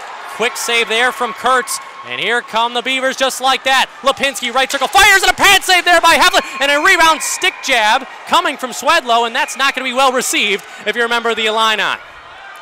No, and I mean, right there you see Heflin. If he gives up a rebound there, he's got 2 Minot State forwards right on him, ready to poke it in. And another thing to notice is Kurtz, he hasn't looked very comfortable with securing rebounds. There's been a lot of juicy rebounds coming off his pads. His defense has bailed him out so far, but it's something to watch going forward. 29 seconds left in the power play for Minot State. Pivotal draw here. Head coach Nick Farini for the Illini sends out 2 first-year players of the Division I program, Neil Novosel and John Moskowitz as the forward group. And look at Neil Novosel win that. And Rittendale's clear, comes from Morrison right circle. This could be life here for the guys in white, black, and red. A shot there deflected out in front, but Craig Fournier wasn't helping his team's chances as it went wide. Fournier now to the right side for Morrison. Gary Morrison for Fournier, 10 seconds left. They shrink the ice and go down low. And again for Fournier, goal line play, trying to center out in front. John Moskowitz will get to it with 3 seconds left in the Illini PK, clears it down, and Minot State comes up empty once again with the man advantage. Yeah, I mean, that really says a lot about Illinois' penalty kill. They have been perfect so far in this tournament, and it was like 2 immovable objects run into one another, and it looks like it's Minot State that's budging. Here is Lipinski going behind the goal on his backhand. He's pressured there. Now Novosel against Brooks. To the far side it goes Morrison. Wrapping one down below for Moore. Moore out in front, but a nice stick play from Joe Nolan to negate that passing setup. But stealing it away is Brooks to the right side, Bolifer. Morrison hesitates, doesn't shoot the puck. Now for Lipinski, glove down by Moore. And a shot off the pad, answered by the pillows of David Heflin with 6:35 left in the second period. The Illini go for a quick change.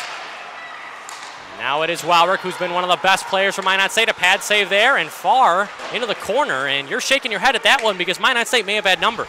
Yeah, I mean, he could have maybe tried to dish that across or lugged it in, and instead he just went for the quick shot, and there are definitely better options than taking a shot from the outside. Here is Joey Rittendale to the far side, poked there by Seshuk. And Illinois can't clear it. Shot blocked there by McGing. He lost it in his steps, and now it's Killian on the backhand. Minot State trying to make Illinois break here. A shot was blocked, and this will be an easy forecheck for Illinois, but now it's a breakaway upcoming. Instead, counter was bumped there by Martell, and a 2-on-1 for Illinois because I don't think McGing recognized that he had 2 guys stretching out in front. 5:52 left in the second period. We're going to get a media timeout. Illinois up 3-2 over the Minot State Beavers. The 2018 ACHA National Championships are brought to you by Barron's Championship Rings, the official ring vendor for all ACHA National Champions and Hall of Famers, and by Marathon, fueling the American spirit.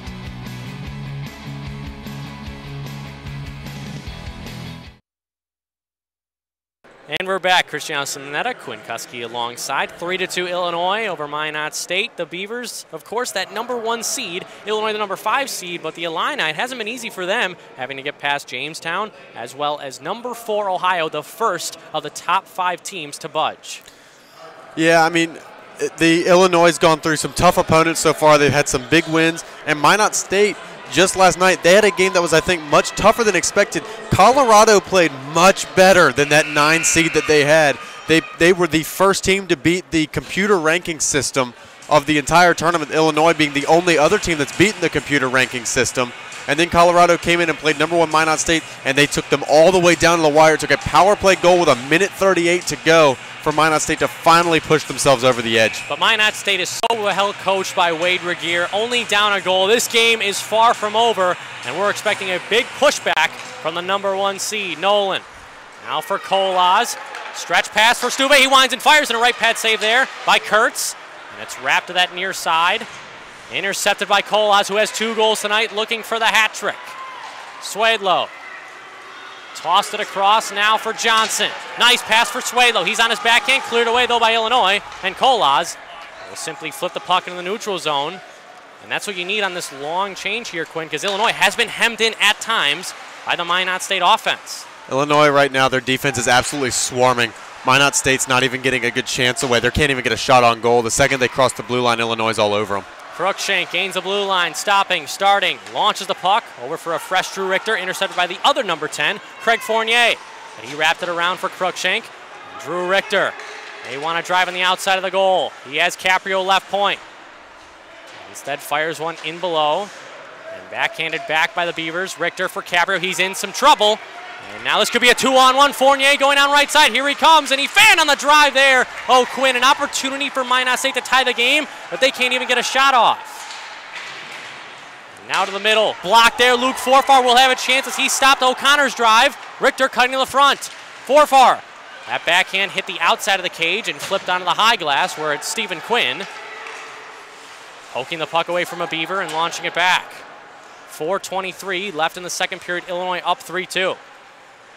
The game's pace is starting to slow down a little bit here later in the period. You got to think maybe both teams are starting to get a bit tired. You may want to see a stretch pass from Minot State too, because they may recognize that Illinois, their D-core may be a little bit tired. They're trying to do it 5-on-5 the old-fashioned way. Lipinski on a wraparound try, backhanded. And Heflin says no and covers his glove onto the puck. 4:04 left in the second. Just a real sneaky chance there. You don't really see anything coming, and all of a sudden, next thing you know, the shot's on goal. And if you're Heflin, I mean, you got to be ready at all times, because when it looks like there's no chance of a shot coming your way, next thing you know, there's one on goal. I mean, that's how they scored against Champaign last night, was just a shot when it looked like there was nothing going. All of a sudden, the puck's in the net. Illinois up 3-2 over the Minot State Beavers. The captain for Minot State, Eric Bolafor, clears one of the neutral zone. Kendati on his backhand, goes for John Moskalik. It will be offside as Evan Sabo couldn't reach the blue line. 3:50 left in the second period, and I think we're experiencing the lull in play, the pace dying down a bit, because it's been back and forth, rare stoppages in this middle frame. Yeah, I mean, it's been almost 20 minutes of just nonstop action between these two teams, and I mean, the players are just exhausted. It's been full sprint the entire time.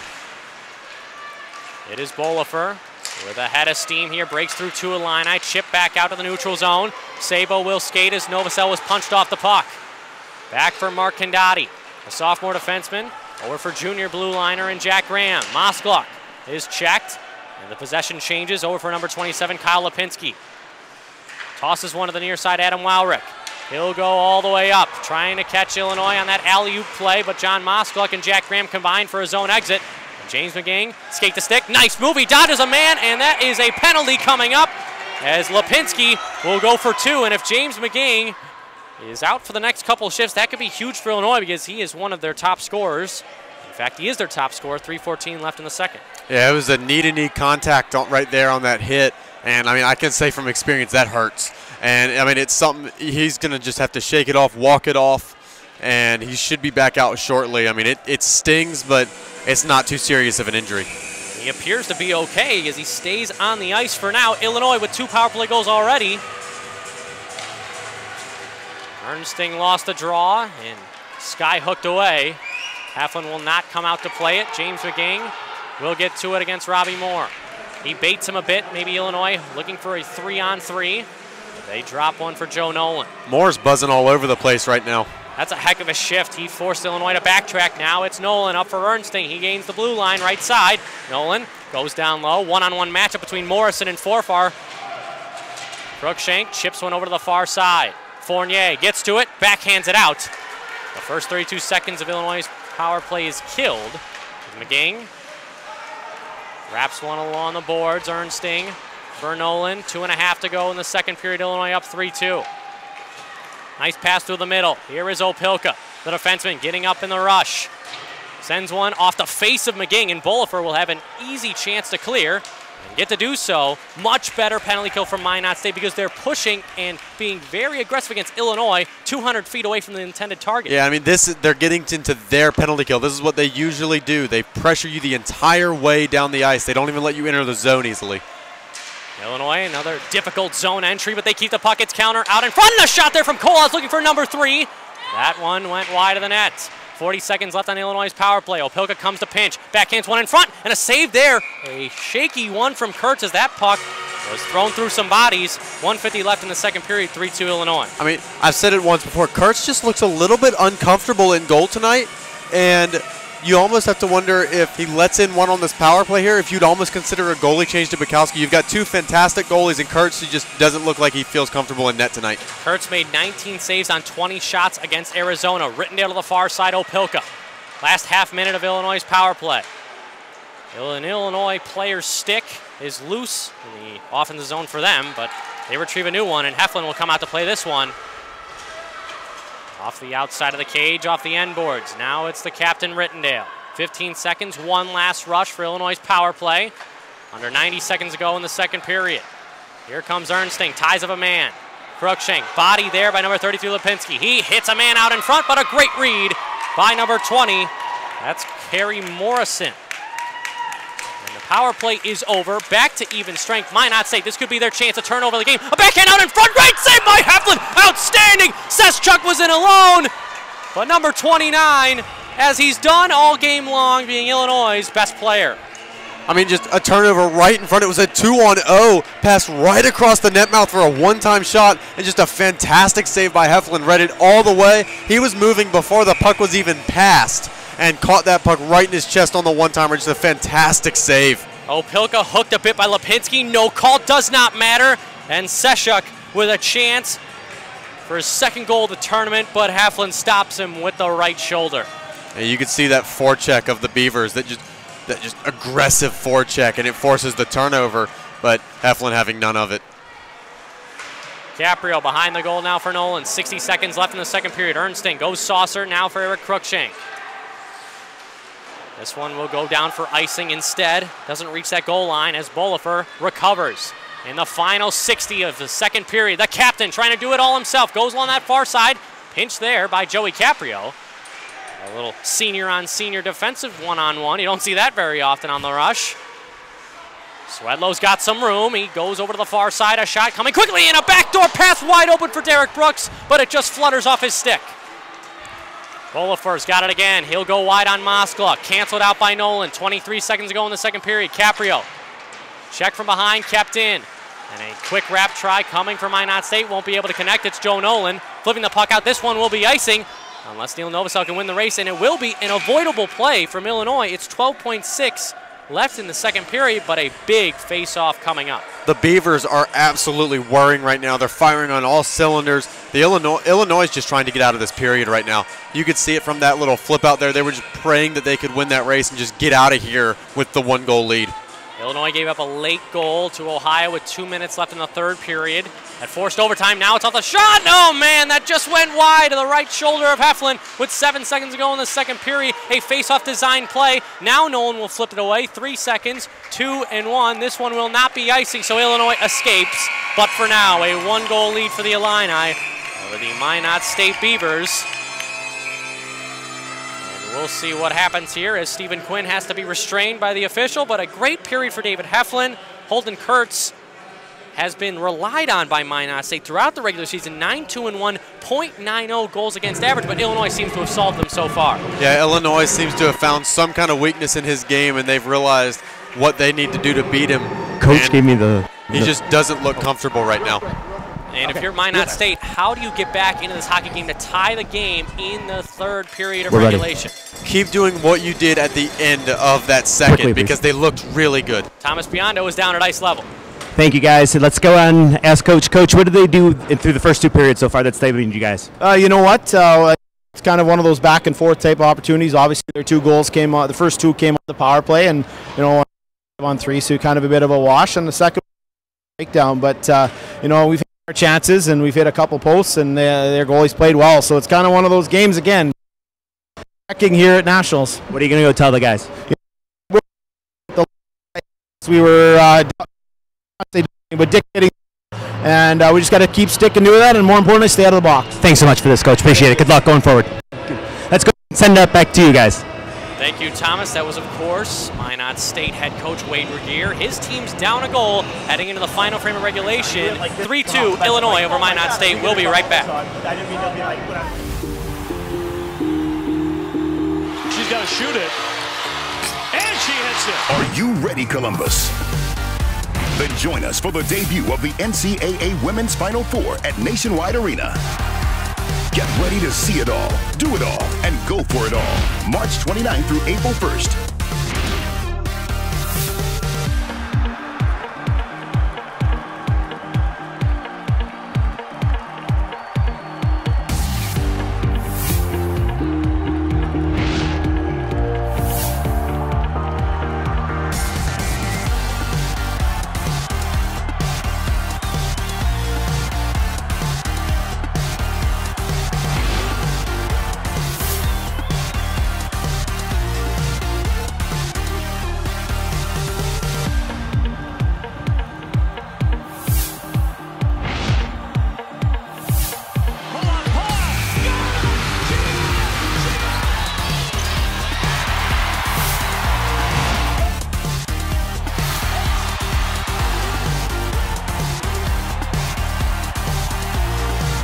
The party never stops, and the fun never ends. Join us all weekend long. Visit ncaa.com/Women's Final Four today.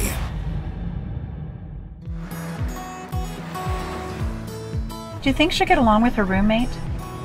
They talked all summer. They'll be fine. Her classes will be tough. What if she studies too much? Like we did, you mean? You think she'll be lonely? She's smart. I know she'll do well, but... It's not like we're leaving her alone. It's Illinois. She's got family.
Welcome back inside the Ohio Health Ice House here as we've reached the second intermission and of our second national semifinal game, where the Minot State Beavers, I beg your pardon, has fallen behind the Fighting Illini 3-2.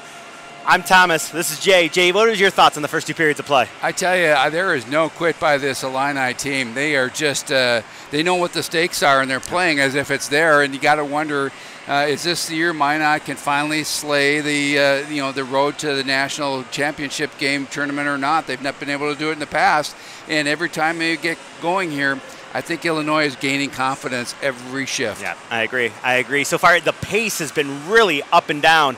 It's been, I tell you what, it feels like this 40 minutes have been played in maybe 45, 50 minutes of real time. Yeah, it's been really good. Both the players and the fans, though, they're too used to their calls at back home at their home rink.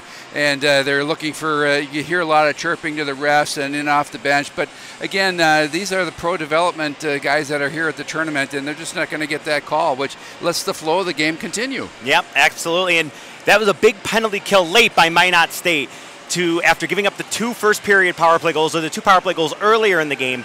They get that big penalty kill late, and then the good scoring chance late. That's something to take into the locker room heading into the 3rd period. Oh, absolutely. And the other piece of it is you've got Illinois. They're patient when they need to be patient, and they've been aggressive when they need to be aggressive. And I'm not sure during the year when you're going, when you're Minot and you're winning game after game after game, I'm not saying they're complacent, but I'm just saying there's an opportunity there for Illinois to jump on that, because the game that Minot has is a speed game.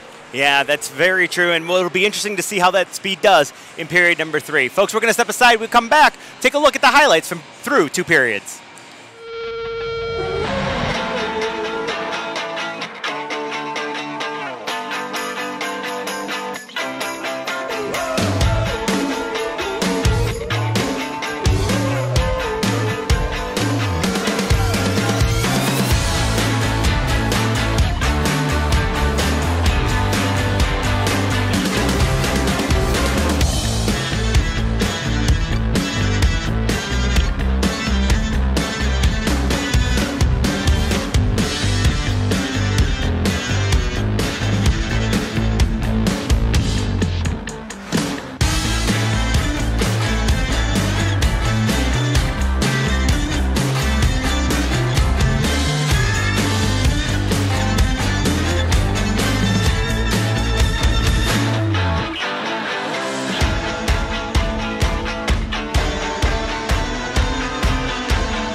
And I'm the Team Store Specialist here at Aries. AriesTeamStore.com is our solution to helping coaches put together spiritwear sales and fundraising. My name is Adam Walters, and I'm the head boys and girls track coach at Olentangy Orange High School. The fundraising feature of AriesTeamStore.com is nice because you can add $1 or $2 to every item, and then if you have 100 kids and they all buy one item, you just made a quick, easy $100 or $200. It's effective and simple, easy to use, and you get great apparel.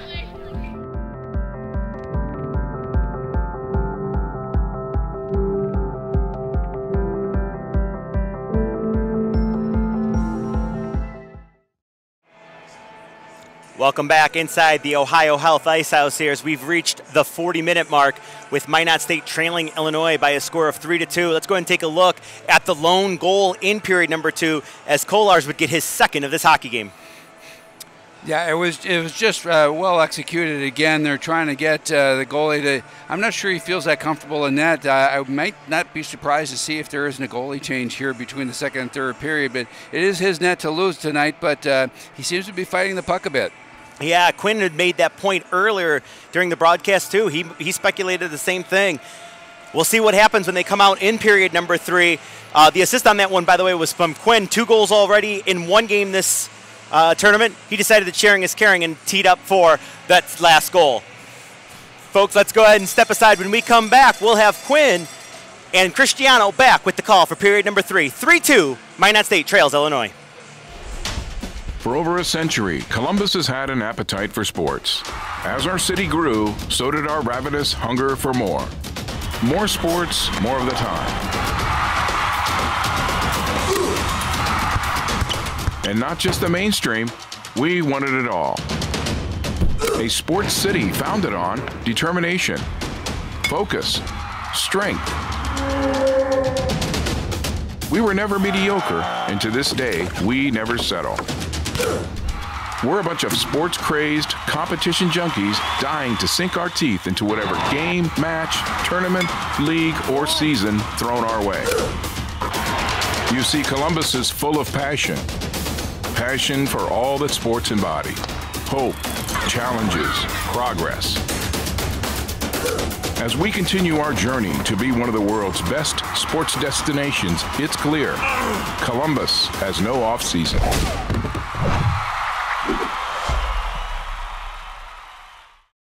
Hey, I'm Dave from Howie's, and I'm here to tell you what makes Howie's cloth tape the best tape on the market. It starts with strength.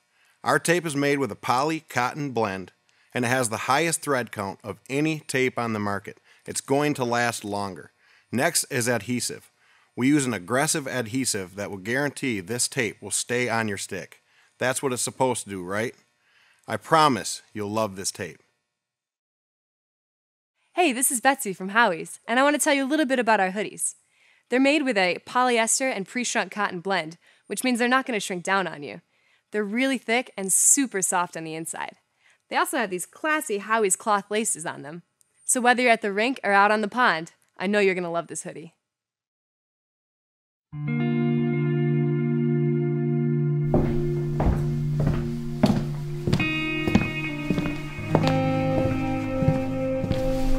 It's the feeling you get when it all rushes back.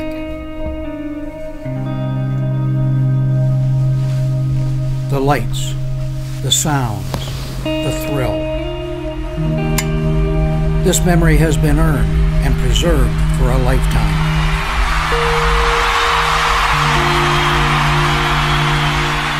Every ring has its story. What will yours say?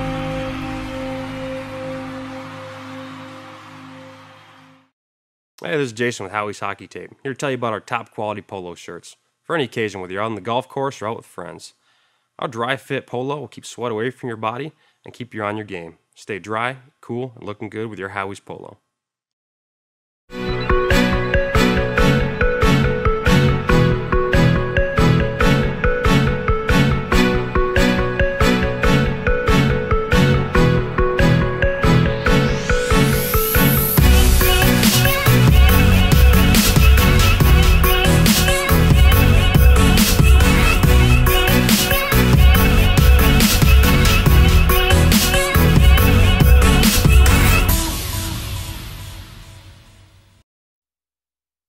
And we are back for the third period. Illinois up 3-2 over the Minot State Beavers. I'm Cristiano Minot, joined alongside by Quinn Kuski. And Quinn, it's been a fun one, and one where we don't really think that there's going to be an ending after the final frame of regulation.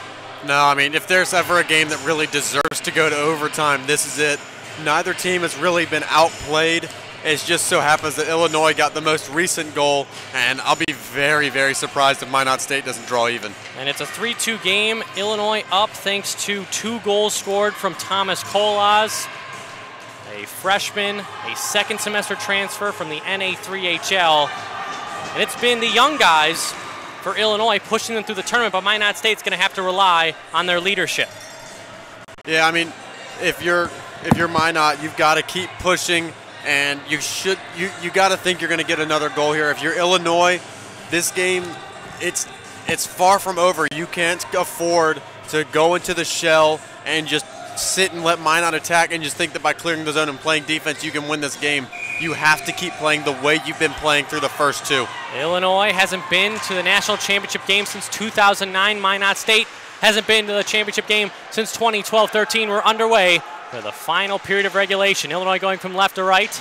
Minot State going from right to left. The Beavers #1 in the country against the #5 Illini. A shot there coming from Yano just to keep the puck in along the far side. It is Gatos in some traffic. Dumps one down low for number 27, Joe Nolan of Illinois. Drew Richter through the middle, off the stick of Stephen Quinn.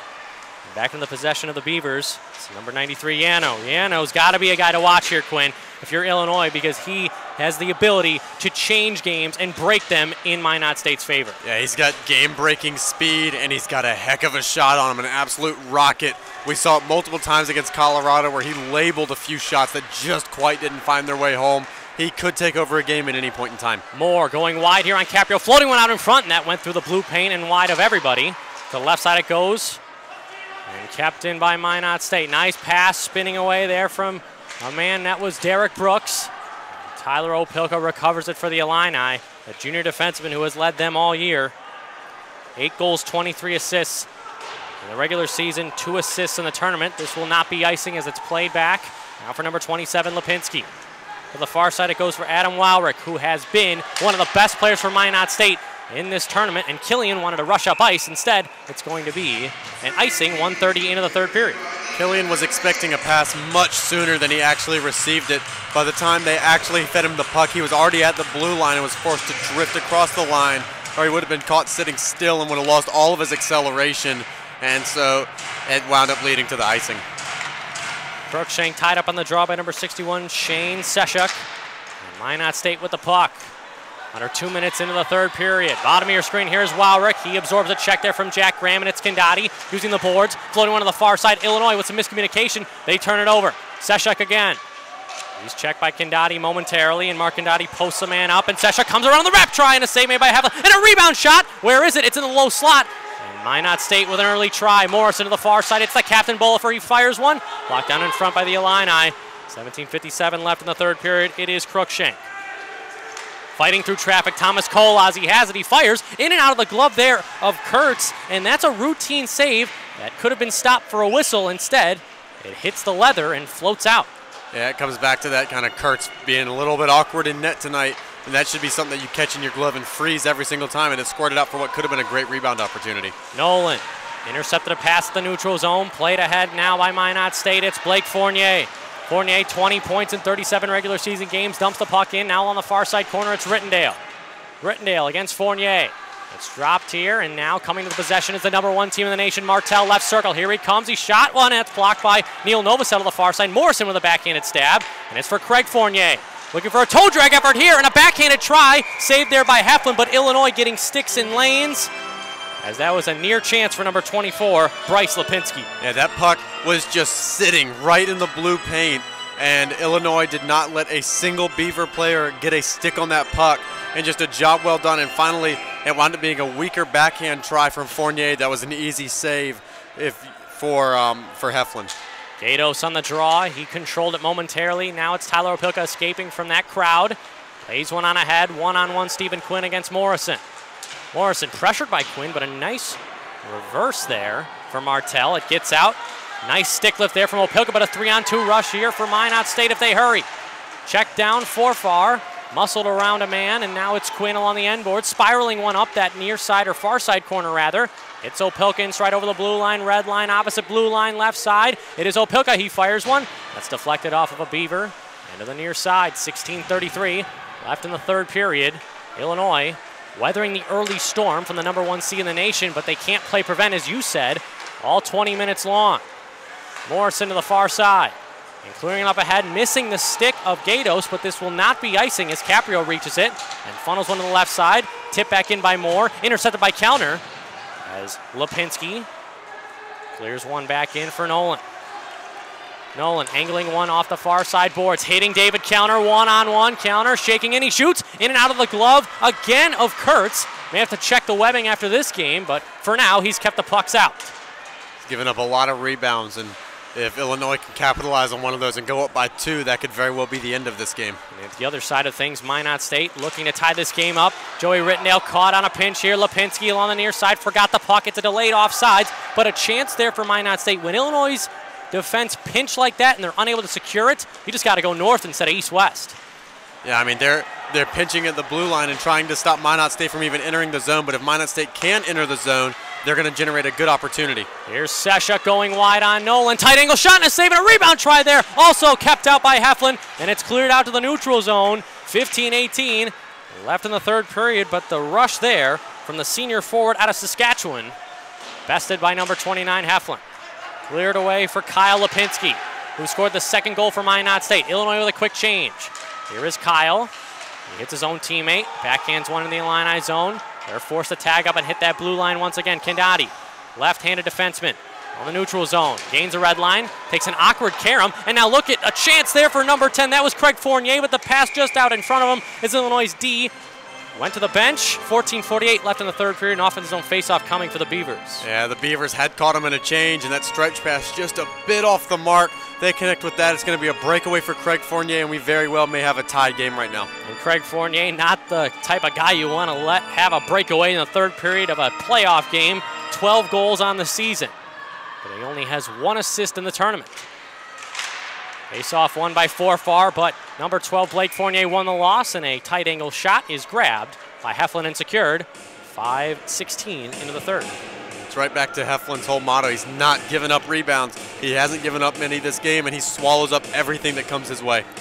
Lipinski won the drawback at the right point. Morrison fakes a drive, instead spirals it down below along the end boards. Caprio helping out with Opilka, but Lipinski on the wraparound try. Heflin shuts the door on the lower butterfly, but instead the shot never came, and Quinn gains a red line, shoots it in, played there by Kurtz. Off the skate of number 10, Craig Fournier, one of the alternate captains for this Beavers club. It's dumped in cross corner by Illinois. One lone forechecker in Luke Forfar, as Morrison's going to have to get off the ice for a change. 14:15 left in the third period. They go up in the air this time over Caprio's head, and here's a shot and a great save by Heflin. On Swedlow, and now to the right side, Morrison. He instead stayed on and walked McGing. Here he comes, but now McGing, a back-checking effort that almost turned into a breakaway for the Illini, but first you fool me, and then the second time around, James McGing reverses the fortune for Illinois. 13:50 left in the third. Shot from Swedlow again, that's blocked. And here he still drives to the front of the net, but cleared by McGing to the left side, kept in by Yano. Yano to the right side. Here comes a slap shot and a great right pad save there by Heflin on O'Connor's drive, and another chance. Yano will keep it in along the blue line. Top of your screen. Rifles went in along the high glass. Swedlow, his drive was blocked by Nolan. Illinois in some pressure. Backdoor play. Here it comes. It's in the slot. And it is Bobby Ernstling escaping, but Illinois playing a little bit too conservative and defensive to start this third period. 6:40 in. They're doing exactly what we said they can't do and go into the shell. Their forecheck, they're only putting one guy instead of 3 like they have been. Crookshank stops up a man. That was Brooks. Reverses it along the far side corner. It's Kolas. Goes up the middle. Knocked down by Bolifer. He can't touch it because it was a delayed offside. And along the stanchion the puck goes. Brooks bodied there by Kolas. It's Crookshank, tight angle off the outside of the cage. And Bolifer in some pressure from two Illini, but he escapes. And plays it up ahead, gets the puck back, but another delayed offside. That's about 4 in the past 40 seconds from Minot, and that has to be a testament to Illinois' defense through the neutral zone. Yeah, it's just what we were talking about with their defense been pinching up at the blue line. They're throwing off the timing of Minot State's entry into the zone. Moskluck gains the red line and clears it to that far side corner. Novosel won a battle against Lipinski. He chips it back for Moskluck, but turned over. Maybe a 4-on-2 rush for Minot State. Going on the left circle. Here comes Killian. He shot one that was blocked by a sprawling Joey Caprio. And away we go the other way. Evan Sabo over the red line, blue line, left wing side. Deeks around a man. Evan Sabo, he moves in, and a great shot and a better save there by number 29, Kurtz, but that rebound was left along the crease. We go the other way. Here is Morrison over the red line, blue line, and a almost offside play again there from Minot State, but the referees deem it legal. Here is John Moskluck, top of your screen, 2-on-2 with Forfar. He shoots a fadeaway drive, and why not into the glove hand, but this one is held by Kurtz. Everybody having fun? 8:01 into the third. I think that might be the first shot all period that Kurtz has actually kept and held and hasn't given up a rebound on. Hopefully he can use that to build some confidence up and stop giving out rebounds. But he made that excellent stop on Evan Sabo, the sophomore out of Skokie, Illinois. Here is Austin Yano out of White City, Saskatchewan. He's blazing through the neutral zone, and guess what, Quinn? It's a delayed offside. Candati over for Jack Graham, bottom of your screen, tipped in by Illinois, glove down by Yano. Great transition here, back check coming from Richter. Instead it comes onto the stick of Fournier. He clears one in around Candati. The Fournier brothers working it. It's Craig and Blake. That far side corner, spinning drive there, all falling. But now it's off the short glass and back out to center for Yano. Goes cross corner, Candati has it in his skates. He takes a big hit, but the puck stayed there. Ernstling takes a bite out of a man. Candati got lucky that he didn't get absolutely leveled. Absolutely, he was looking down at the puck and was a prime target, but Minot State maybe focusing more on the oncoming forecheck. Here is Kellner, wrapping behind the goal, David Kellner. Here it is, he drops it for Bobby Ernstling in the office. Here, a shot there coming from Nolan at the left point as Gatos was right on him. And now it's McGing along the far side half wall. Counter. Down low for Ernstine. Nice play out in front for McGing, and a stop there from Kurtz. And a big one as James McGing wide open below the goal line. 10:48 left in the third. It's starting to feel just like the second period. Quick back and forth play. Not a lot of stoppages. A bit more than the second, but still very fast-paced play back and forth. A media timeout. 10:48 left in the third period. Illinois up 3-2 over the Minot State Beavers. The 2018 ACHA National Championships are brought to you by the Columbus Blue Jackets. For tickets and more, visit bluejackets.com. R-Bar, the official ACHA 2018 Nationals post-game hangout and best hockey bar in Columbus. And by the Greater Columbus Sports Commission. Columbus has no off-season.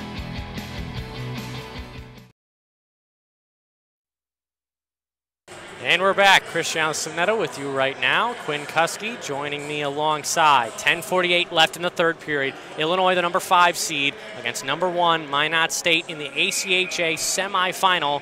The final, of course, to be played tomorrow night, 8 p.m. Eastern, against the Adrian Bulldogs, seeded number 2.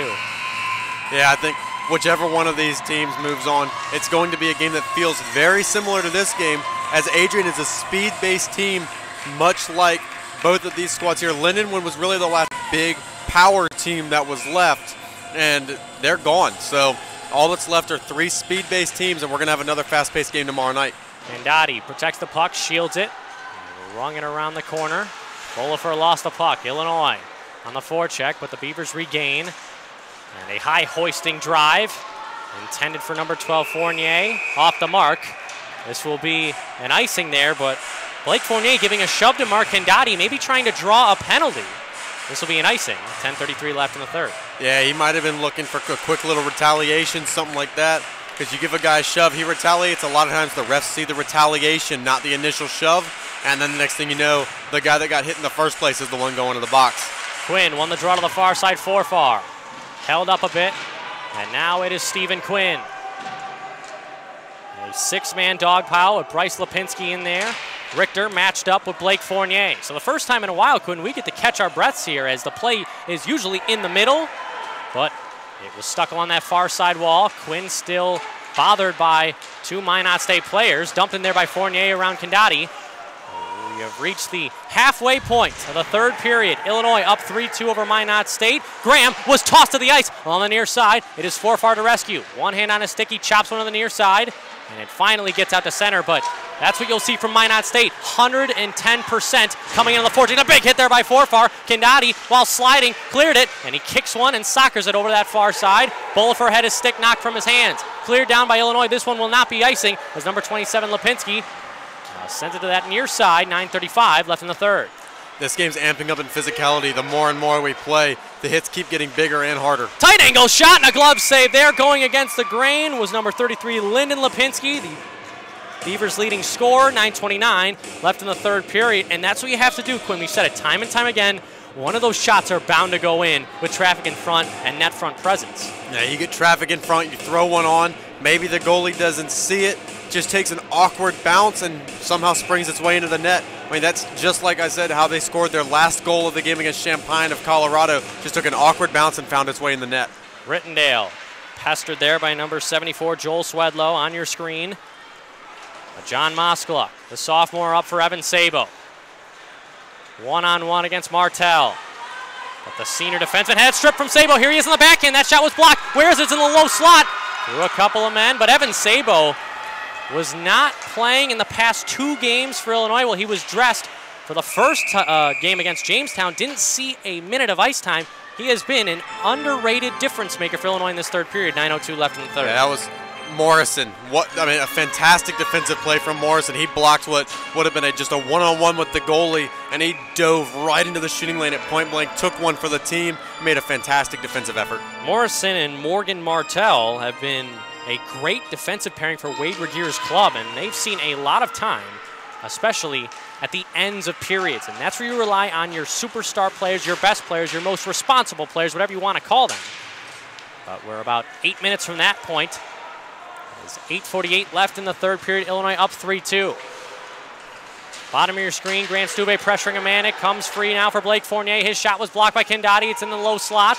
Jack Graham retrieves it to the far side. Kolas. Flew one over Crookshank's head. It's wafted back on and gloved by Heflin, despite the trail of sticks over the crossbar. 8:32 left in the third. Yeah, good job to just glove that down, make sure the play doesn't even continue. That puck goes around behind your net. Who knows whose possession it winds up in there. Were Beavers back there. Illinois had players back there. You don't even want to take a chance with that. Just jump up, glove it down, go to a draw. Lipinski tied up. Ernstein comes through for Yano. He backhands one up high. And for Lipinski, now behind the goal for Brooks. For Lipinski on that far side corner, of course, Lennon Lipinski. Number 33 in white, black and red. Ernstein escapes and rattles one along a different corner. For Opilka. Kellner does his job and tips it out. Number 11, Paul O'Connor, shadowed by McGing behind the goal. O'Connor, 14 points, 31 games played out of St. Peters, Missouri. And look for him to be a difference maker on the rush, but this will be an offsides play. 7:59 left in the third period, and we have seen either delayed offsides or offsides from Minot State, and they're a much crisper team, but they match up against a team like Illinois, someone they haven't seen for about 3 years. Yeah, I mean, this is a team that they're not used to playing against. They don't have a game plan for this team. And when you have games on back-to-back days like this, you don't have time to really get your scouting in because they did not know who they were going to be playing until the game at Colorado. And it took 1:36 left in the third period for number 16, Dylan Johnson, to break that deadlock, that spinning drive within the circles that sent Minot State to the semis. Illinois won 4-3 in overtime over Ohio yesterday thanks to Luke Forfar, the center on this rush for Illinois. He had that goal. Karpinski, or not Karpinski, rather number 27, Lipinski. That far side now. Battling our Minot State and Illinois. Instead, it's Stephen Quinn. Over the red line, blue line, dumps one in. Drew Richter against number 51, Eric Bolafor, the captain. Now for Swedlow. Joel Swedlow, 5-game winning goals, leads Minot State in the regular season. Here he comes on the right circle, but a nice play from Nolan. He turned over on the far side. Look for a backdoor play here, but the shot instead went to the low slot. Luke Forfar blocked it up into the netting. 12:38 left in the third period. Yeah, Bolafor with a great job keeping it at the blue line. Ripped one down low, hoping for a deflection, and a great job by Illinois to just deflect that up into the netting, avoid any potential chance for the Beavers. Bryce Lipinski against Neil Novosel on the draw. Lipinski one to the right side. It's Morrison. Quick one-time play. Right pad save there by Huffman, and a rebound try was also stifled, and he covers up with 7:14 left in the third period. That puck was jarred loose after the whistle, but a beautiful setup play off the draw as Sam Briscoe, or rather Dylan Johnson, was in that high slot, and he let one rip. I mean, it almost would have felt like poetic justice if Johnson had scored the goal to tie this one up after scoring the goal that even got them to this point in the first place.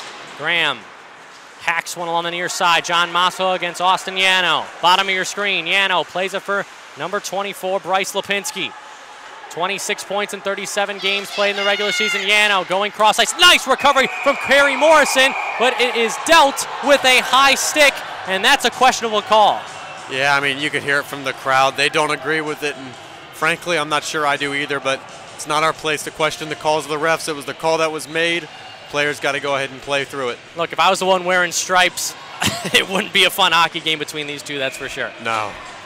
Face off to the right. Number 29, Holden Kurtz. Won by Minot State. They have been the better team in this third period, but Illinois, thanks to 2 goals from Thomas Kolas, currently have the lead by 1 with 6:52 left in the third period. And the push from Minot is going to be the key. How will they gain the offensive zone? They've tried stretch passes. They've tried cross-corner dump-ins. None of them have been consistent against Illinois' defense. Yeah, well, everything they try, I mean, it doesn't really matter what you try because they can't enter the zones on side, so it's a moot point at that point. Kurtz comes out to play it. Morrison now to the far side, Wowrick. Beautiful pass now for Robbie Moore. Gains the blue line left side. He's cut off. It's sent to the middle there. And a tie-up between Joey Caprio and Lipinski was ensuing. Now Yano keeps the puck in with his palm. Now on the far side corner. Back to the right point. Morrison wants to let it go, and it goes just wide of Heflin. He never saw it. Here is Moore. Backhanding one. Minot State is able to change fresh bodies in the form of number 37, Dylan Gatos. Now Morrison to the far side. Wowrick, nice pass. Just tipped there. And Morrison, tight angle shot. It's tipped up in the air.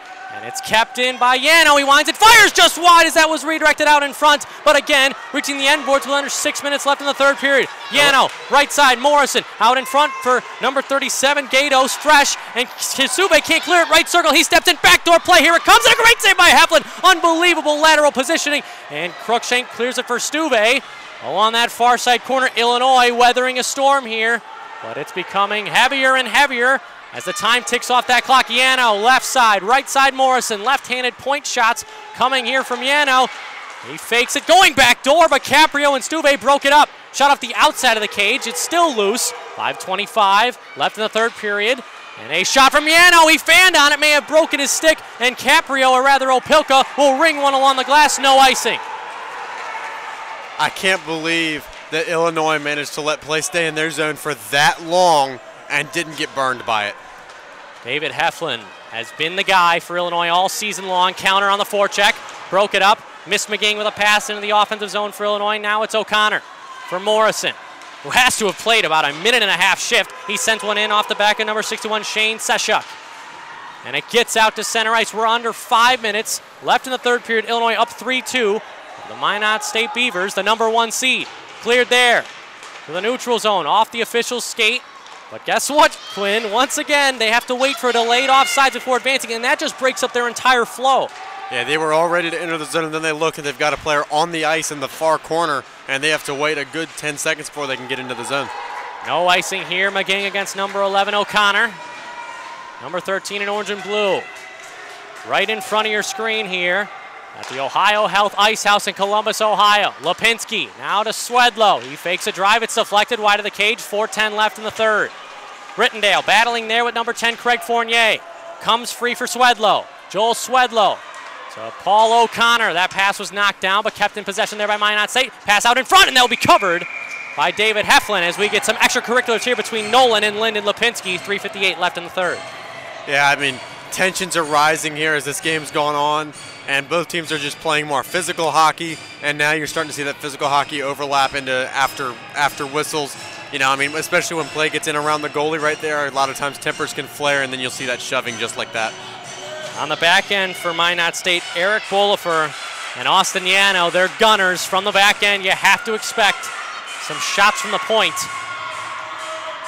Yeah, Yano had a great opportunity on his last shift, but he just fanned on it. Was absolutely going to be labeled on frame, and Illinois might have dodged a bullet with that one. Forfar against Gatos on the draw. Won by Minot State. It's Robbie Moore. That near side corner along the end boards. It comes free. Maybe a wrap chance coming from the Beavers.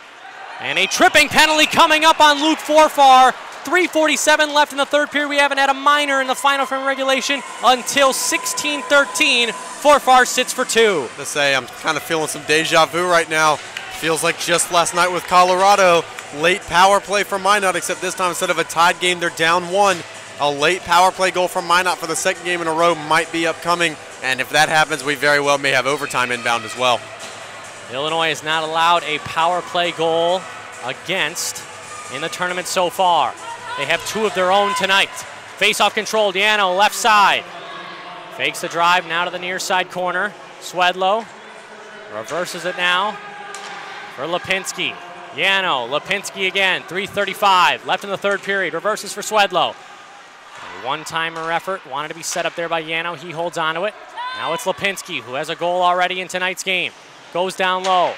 Opilka had his stick lifted there by Swedlow. To the far side point it goes. Yano looking for that interchange. High slot moving, and it's Lipinski looking through traffic. The shot blocked there by James again to the far side corner. 3:10 left in the third period, 80 seconds left in the power play. Luke Forfar sits 2 minutes for tripping.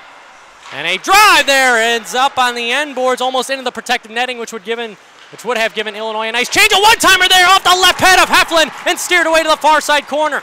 Now it is Swedlow for Yano.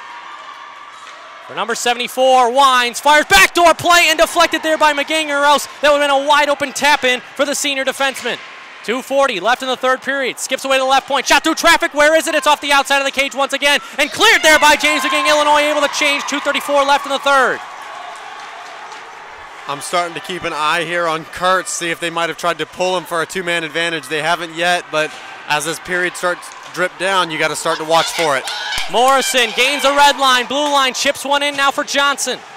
Expect him to go right to the front of the net on this penalty, or rather power play for 25 seconds. Now it is Seshuk. To the point for Bolifor. Morrison, left circle, Bolifor one more time. And a right-handed shot here. It's off the blocker of Heflin. And onto the end boards. 120 seconds left in the third period. 3-2 Illinois, 10 seconds left in the power play. Seshuk. Down low for Johnson. Wanted a tight angle drive. He'll try it one more time, and that one was stopped by Heflin. He holds on to that post. Deflected there. And will it be held in? Yes, by number 51, Bolifor, the captain. Now it will be cleared. And this will be a 5-on-5 chance, so Rorfar has to win the icing, and he does. Clear on the near side corner. Novosel and Forfar checking against the captain. Bolifor, head of steam, down the left circle. Here he comes. Going wide, he's tripped up again, and a glove save there by Heflin. I don't know if you wanted to call it a glove save, as 29 Kurtz went to the bench. We'll stay at 5-on-5, 126 left in the third. Yep, so we got an empty net now, 126 to go. It's going to be just an all-out push here from the Beavers. Illinois looking for that empty net goal to go ahead and put the nail in the coffin on this one. We're about to have a really fun finish. It'll be interesting to see if head coach Nick Fabrini for the Illini calls a timeout. It doesn't look like he will do so. Fresh legs for Illinois after that chance from Minot State. Ernsting tied up on the draw, 6-on-5. Morrison to the right circle. Shot there deflected, and a glove save by Heflin, and he holds on. Moore was right in his kitchen. But the story remains the same. David Heflin, the biggest player for Illinois right now with 121 left in the third. Heflin coming off a performance where he had over 50 saves against Ohio. He might very well have another 50 saves tonight. He's been peppered with pucks, and he's just stopped almost every single one of them.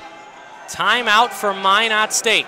So if you're Wade Regier right now, you have 81 seconds on the clock, a 6-on-5 and an offensive zone face-off. Draw up that play. Right now, you're winning the draw. You're going to try to work a puck quickly to a guy on his off wing, let a one-timer go. You're looking for either a goal right off the one-timer or possibly a rebound right out in front, so you got players crashing. You win that draw, pass over, take the shot, and as you're taking that shot, you have your whole team crashing at that net, looking for a dirty rebound goal if you can't get it in right off the one-timer. Flip the script. Nick Fabrini, what's he telling his club up one goal? Win that draw. And after you win that draw, just drive it right down the ice and get this empty net goal. Bury this game. Let's get to the championship. We're glad you joined us for the ACHA National Tournament semifinal. Illinois, the number 5 seed, up 3-2 over the number 1 seed, Minot State Beavers. Austin Yano, number 93, has 2 assists already for Minot State in the tournament. And he has a bullet, a bomb at the left point. But to start, he will stay there, as well as Fournier, Moore, Lipinski. You got to get the Lipinski brothers out there for some even enhanced chemistry. 24 and 33 are out there, Bryce and Linden respectively, and the captain, Eric Bolifor, out at the right point. Don't forget Joel Swedlow on that left wing. May want to tie up McGing on this draw. Here it comes. Ernsting won it. That far side corner, what will Nolan do with it? He'll hold it against the glass. 1:15 left in the third period. Moore, stripped there by Bobby Ernsting. Desperation effort from the sophomore, can't get it out.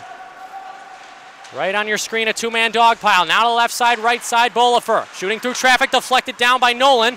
And McGing holds onto it and shoots it towards the empty net.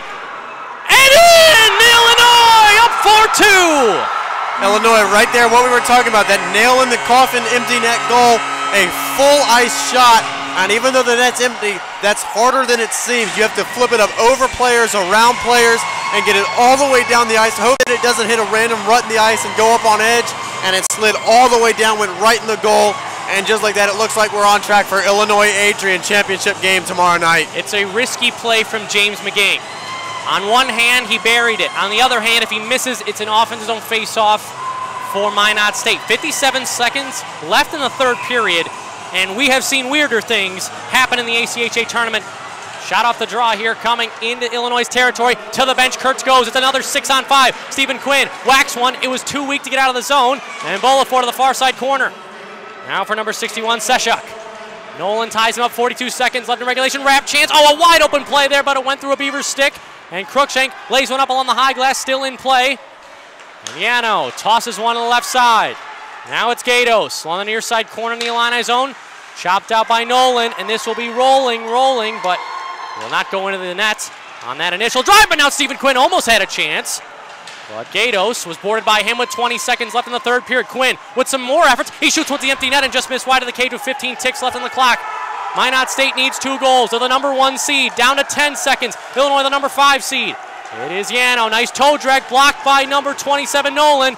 5 seconds, 4, 3, 2, and 1. And for the first time since 2009, Illinois is headed to the national championship. It was just a great all-around effort throughout the game by Illinois. You saw it throughout the third period. Minot State couldn't even get into the zone. Every time they went to get in, they were offsides. And I mean, I've said it earlier in the broadcast, if you can't get into the zone, you can't score. And Illinois just stopped them right at the blue line throughout the period. And then when Minot State did get a sustained attack, just fantastic goaltending from Heflin. He is the reason that Illinois is here, and it's so appropriate that he is also the reason that they're going to be headed to the championship game. Illinois wins 4-2 over the Minot State Beavers. The number 1 seed is knocked out of the tournament. We will have 2 versus 5.